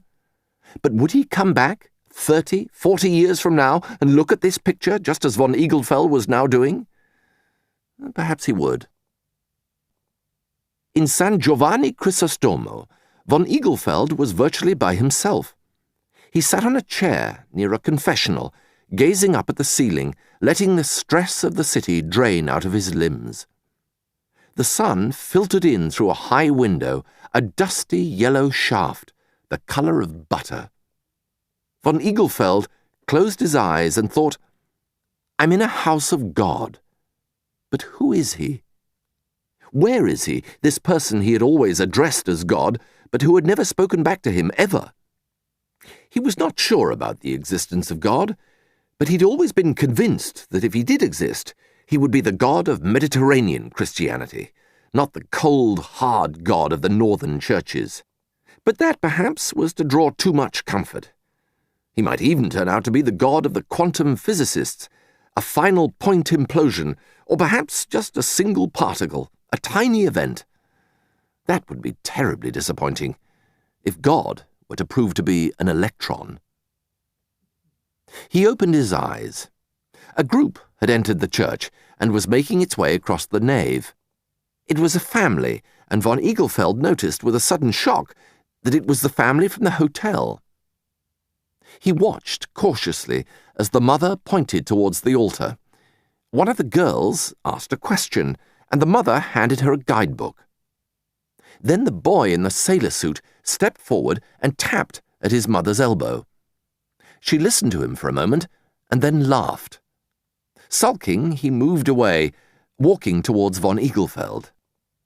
Now he was in the shaft of sunlight, and for a moment he appeared to be an angel, from Giorgione's studio, perhaps, clothed in the softness of the light, glowing with gold. Suddenly the boy looked in von Eaglefeld's direction. When he saw the professor, he gave a slight start, but then smiled, and again, as at the breakfast table, he stared. Von Eaglefeld did not know what to do. Should he acknowledge the youth, or should he ignore him? He could hardly pretend not to have seen him, and yet he had no desire to do anything which would concede to the boy that he had any right to intrude on his privacy, as he was so clearly doing. What did this boy want of him, after all? The whole situation was peculiar, familiar in a curious, inexplicable way, redolent of something he'd read somewhere. But where? The mother came to von Eaglefeld's rescue. "Tadzeus," she called, "viens ici. Nous allons voir quelque chose de grand intérêt." Tadzeus, come here. We are going to see something of great interest. Tadzeus, thought von Eaglefeld, so they are Polish. How very interesting. Perhaps Polish boys are particularly given to staring at people. The Poles were definitely very strange about certain things, and this might be one of them.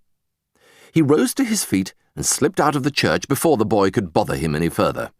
His restaurant was just round the corner, and there, at least, he would be safe from the unwelcome attentions of Polish boys.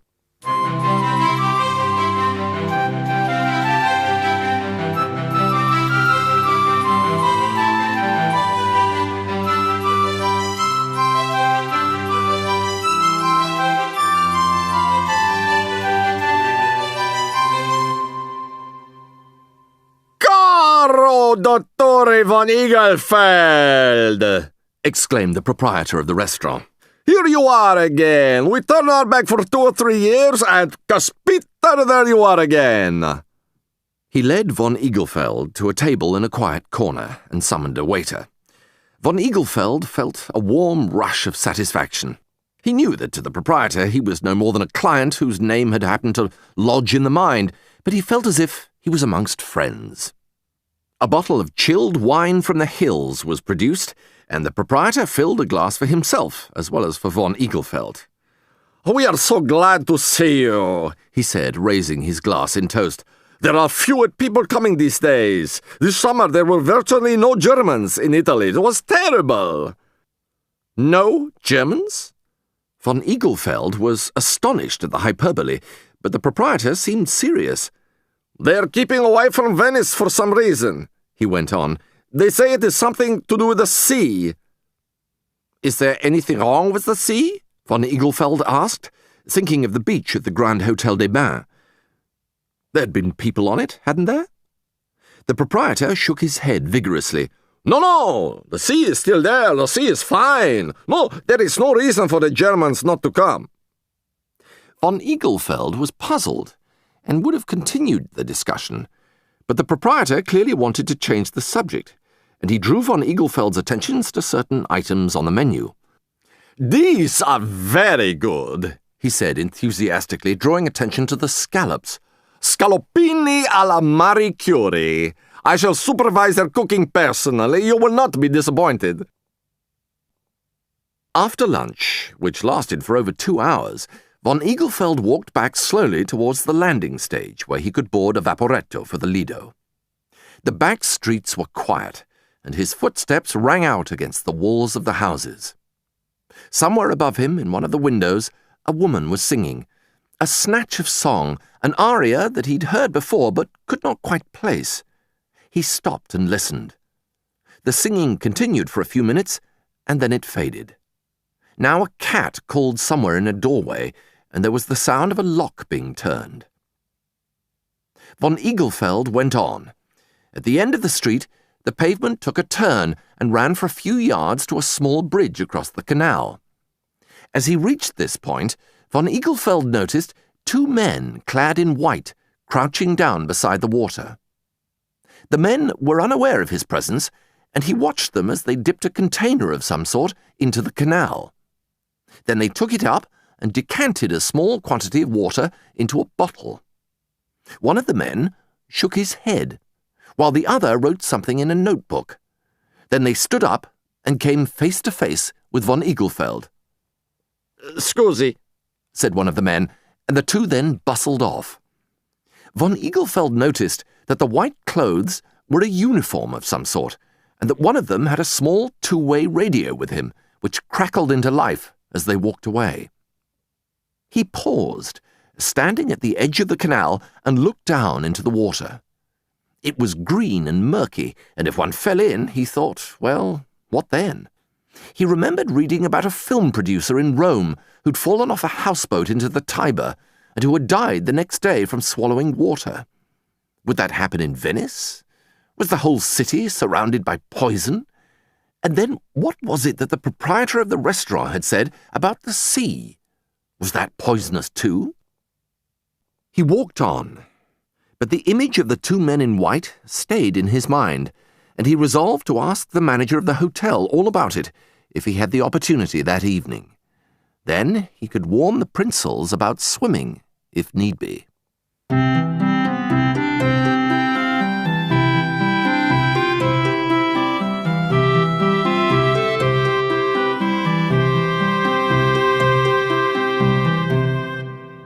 No opportunity presented itself to talk to any of the hotel staff before dinner, so the topic did not come up at the table.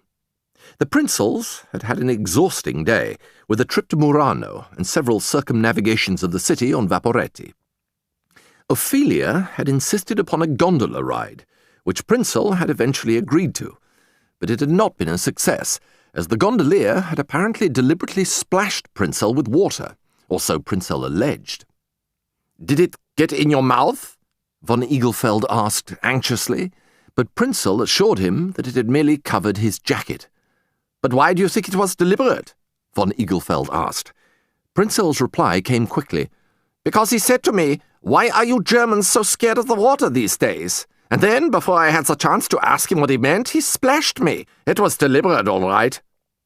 Von Eaglefeld caught his breath. This was consistent with what the restaurant proprietor had said to him about the Germans not coming. But why should they be afraid of the water? Nobody had said anything about the sea being dangerous in any way. There were no notices. There was nothing in the newspapers. Certainly the Grand Hotel des Bains continued to offer its guests beach towels and bathing cabins. If the sea were perilous, then surely no responsible hotel would do that. Von Eaglefeld felt uneasy, but he did not wish to alarm the Prinzels unnecessarily. The following day he was to visit his one friend in Venice, Dottore Reggio Malvestiti, librarian of the Biblioteca Filologica of the University of Venice. He knew that he could ask him about it and expect an honest answer, and at least Prinzell had not swallowed any water, so they were still safe. Dottore Reggio Malvestiti, alerted by von Eaglefeld's telephone call from the Grand Hotel des Bains, was waiting for his visitor on the steps of the Biblioteca Filologica, a handsome 16th-century palazzo on the Rio de Santi Apostoli. "Dear Eaglefeld," he said, moving forward to embrace the great philologist, "you must come to see us more often. We miss you so." Von Eaglefeld, always slightly taken aback by Italian emotionalism, searched for an appropriate response, but found none. He need not have worried, however. Malvestiti immediately drew him into the entrance hall of the library and launched into an impassioned address on the subject of Moratti's behaviour at the Siena conference. Von Eaglefeld listened as best he could, nodding agreement from time to time, but unable to make his way through the labyrinths of internecine Italian academic politics. Malvestiti appeared to be reaching the conclusion that Moratti had at last lost his reason, and von Eaglefeld signalled here his warm assent. He'd always found a somewhat manic aspect to Moratti's conduct. In the past he had put this down to his being Italian, but perhaps there was more to it than that. Perhaps Malvestiti was right. They progressed through the entrance hall and made their way along a narrow corridor to Malvestiti's office. There, Malvestiti pushed von Eaglefeld into a chair, somewhat rudely, von Eaglefeld thought, and continued his diatribe against Moratti. Von Eaglefeld, waiting for a pause, at last managed to interject his question. "Is there something wrong with Venice?" he asked. "Please give me a direct answer. That is all I want." Malvestiti, about to reveal a further perfidy on Moratti's part, was stopped in his tracks. "Venice?" he asked. "Something wrong?" Von Eaglefeld nodded. "Yes, Venice. I have seen men in white coats peering into the canal and taking samples of the water." For a few moments, Malvestiti appeared to be thinking about this and said nothing. Then he sighed. "Alas, you are right," he said quietly. "There is a great deal wrong with Venice. The water is rising, the city is sinking, soon we shall all be gone. Even this library." He stopped and spread the palms of his hands in a gesture of despair. Then he continued, "We have already lost an entire floor of this library. Our entire Slavonic collection, it is now completely underwater." Von Eaglefeld drew in his breath sharply. Surely the books themselves could not be submerged. Malvestiti, as if anticipating his question, smiled ruefully. "Yes," he said, "it may seem ridiculous, but we just didn't have the time to save them. Come, let me show you." They made their way down further corridors, lit only with weak, bare bulbs. Then, faced with a small panelled door, Malvestiti pushed it open. There was a staircase immediately beyond the door, and this descended sharply into water some 2 or 3 feet below. "There," said Malvestiti sadly. "Look at that." Von Eaglefeld stared down at the water.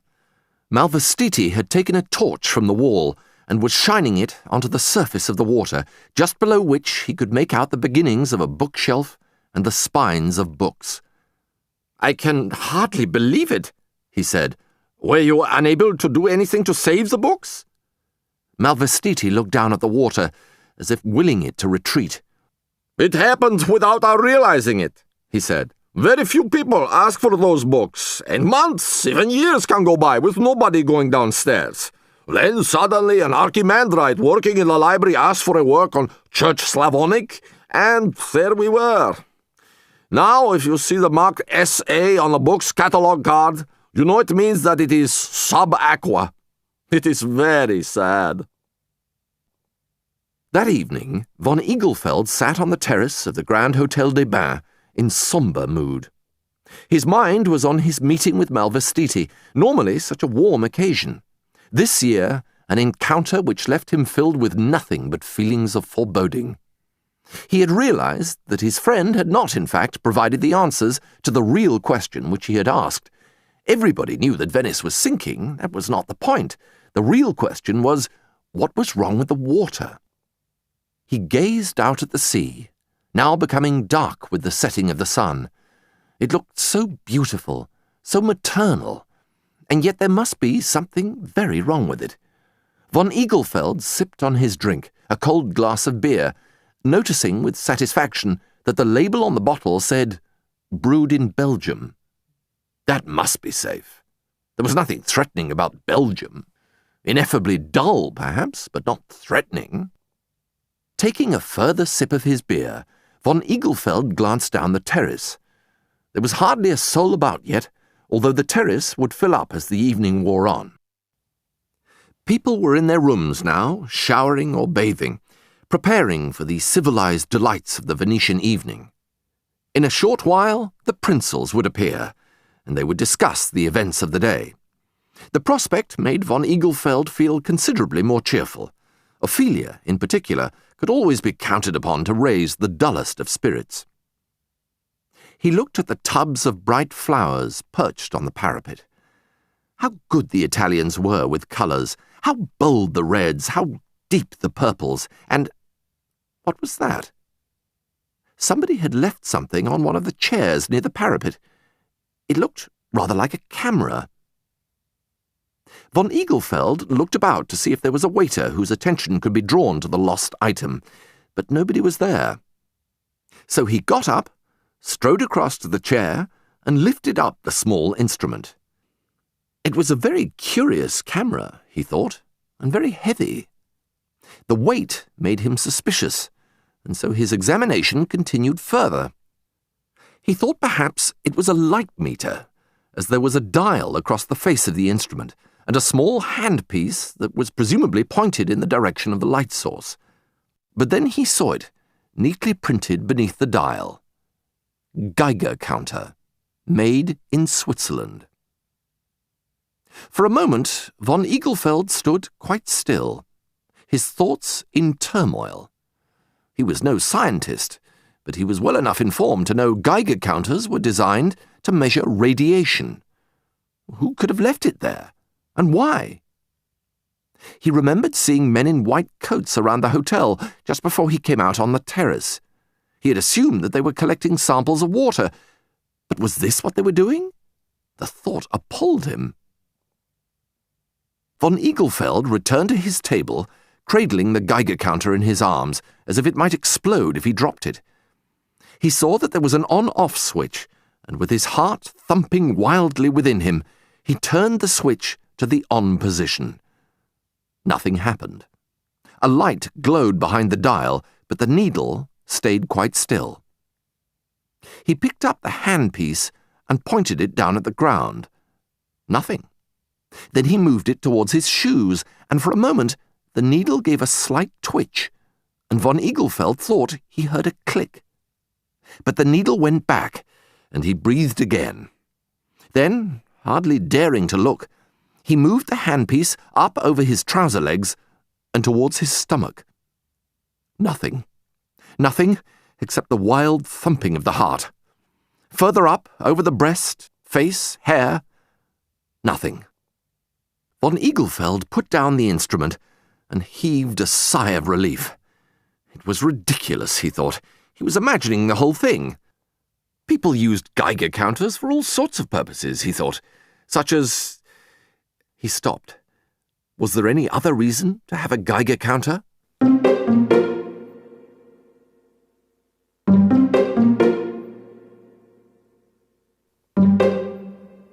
Moritz, Maria, so here you are. Ophelia, standing above him, bent down and kissed his brow.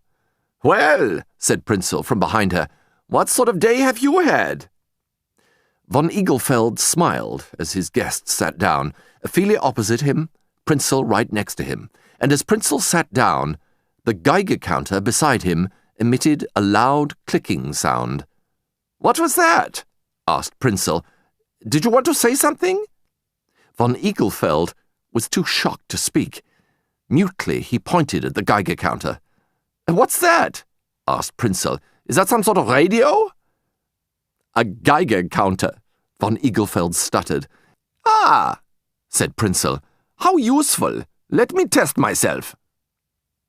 With an awful sense of his own inability to prevent the occurrence of a tragedy, von Eaglefeld watched as Prinzel turned the handpiece towards himself and ran it down his body.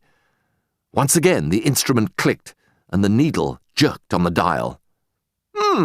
Said Prinzel, peering at the dial. "A bit of a reaction. Not too bad."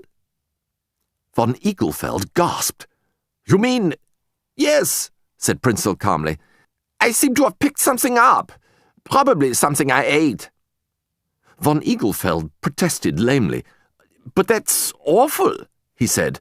"Radioactivity is terribly dangerous." "Yes," agreed Prinzel. "I think I'd probably better go and seek treatment at home. They'll give me iodine pills or something."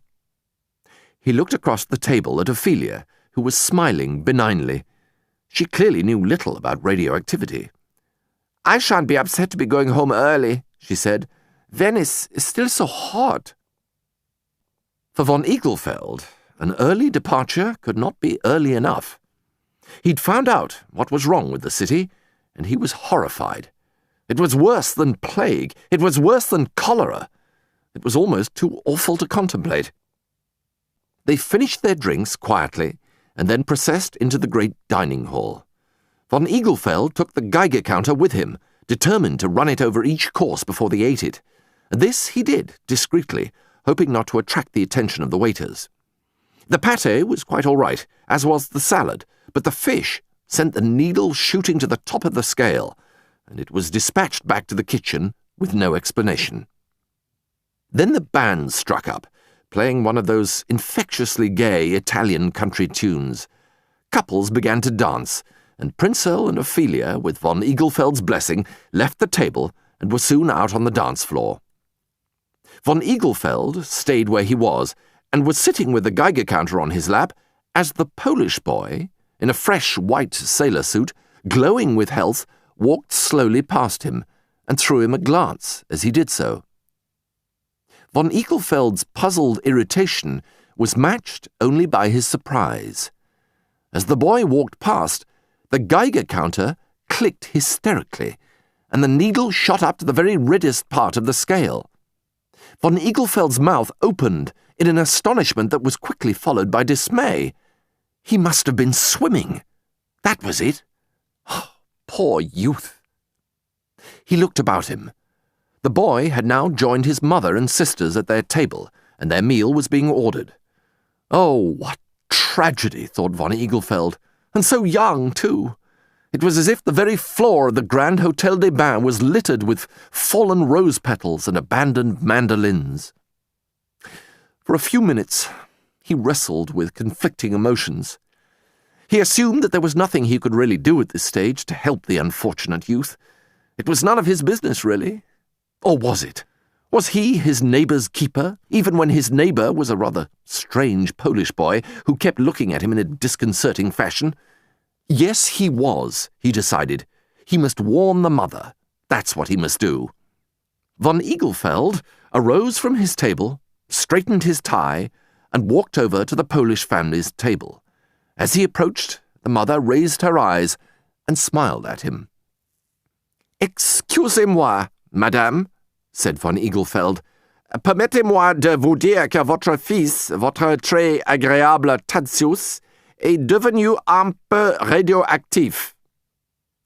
"Excuse me, madam, allow me to tell you that your son, your very charming son Tadzius, has become a little radioactive."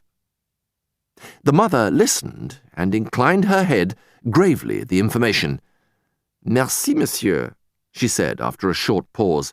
"Vous êtes très gentil de me donner ces informations. Je vous remercie bien. J'ai des convictions bien intensives au sujet de la radioactivité parmi les enfants." "Thank you, sir. You are very kind to give me this information. I'm grateful to you. I've always been very concerned about the effect of radioactivity on children." Von Eaglefeld waited for something further to be said, but it was not, and so he bowed and returned to his table, where the Prinzells were now waiting.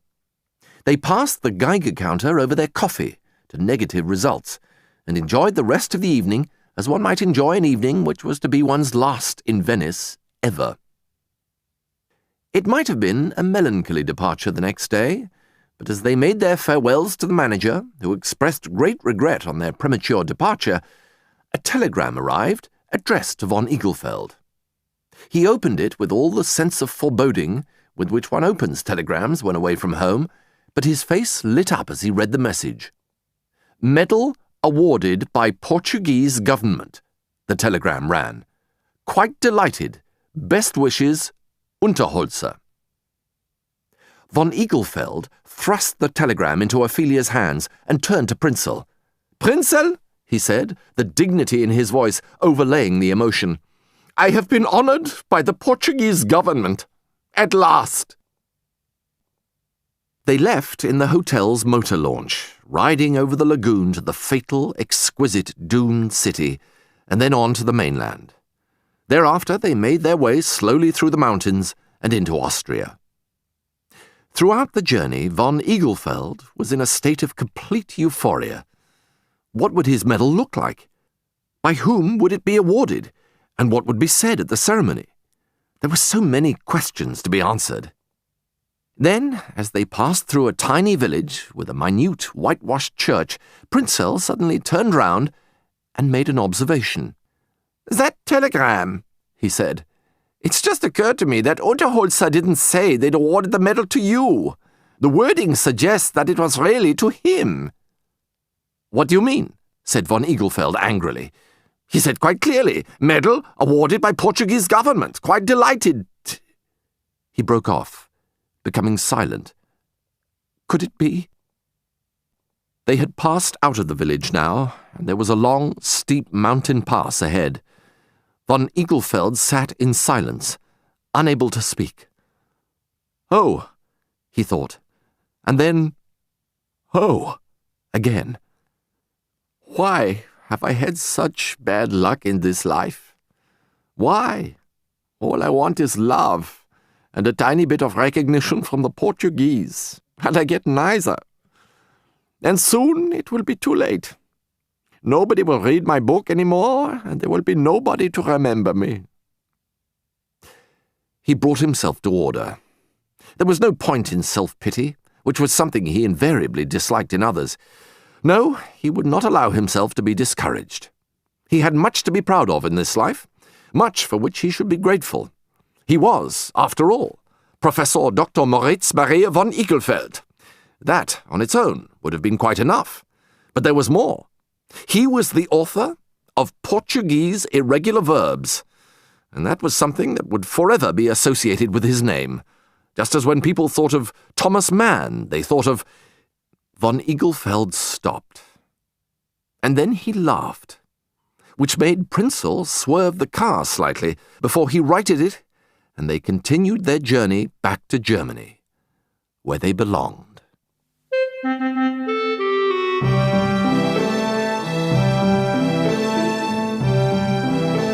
This has been a Time Warner Audiobooks production of Portuguese Irregular Verbs, written by Alexander McCall Smith and read by Hugh Laurie. Produced and directed by Garrick Hagan and The Story Circle. Music by Frank Schulmeier. Post-production by Wolfgang Dienst. This production was recorded at the Audio Workshop London by Sally Madley. The next book in Alexander McCall Smith's trilogy about Professor von Eaglefeld is The Finer Points of Sausage Dogs. It is now available on CD and cassette from Time Warner Audiobooks.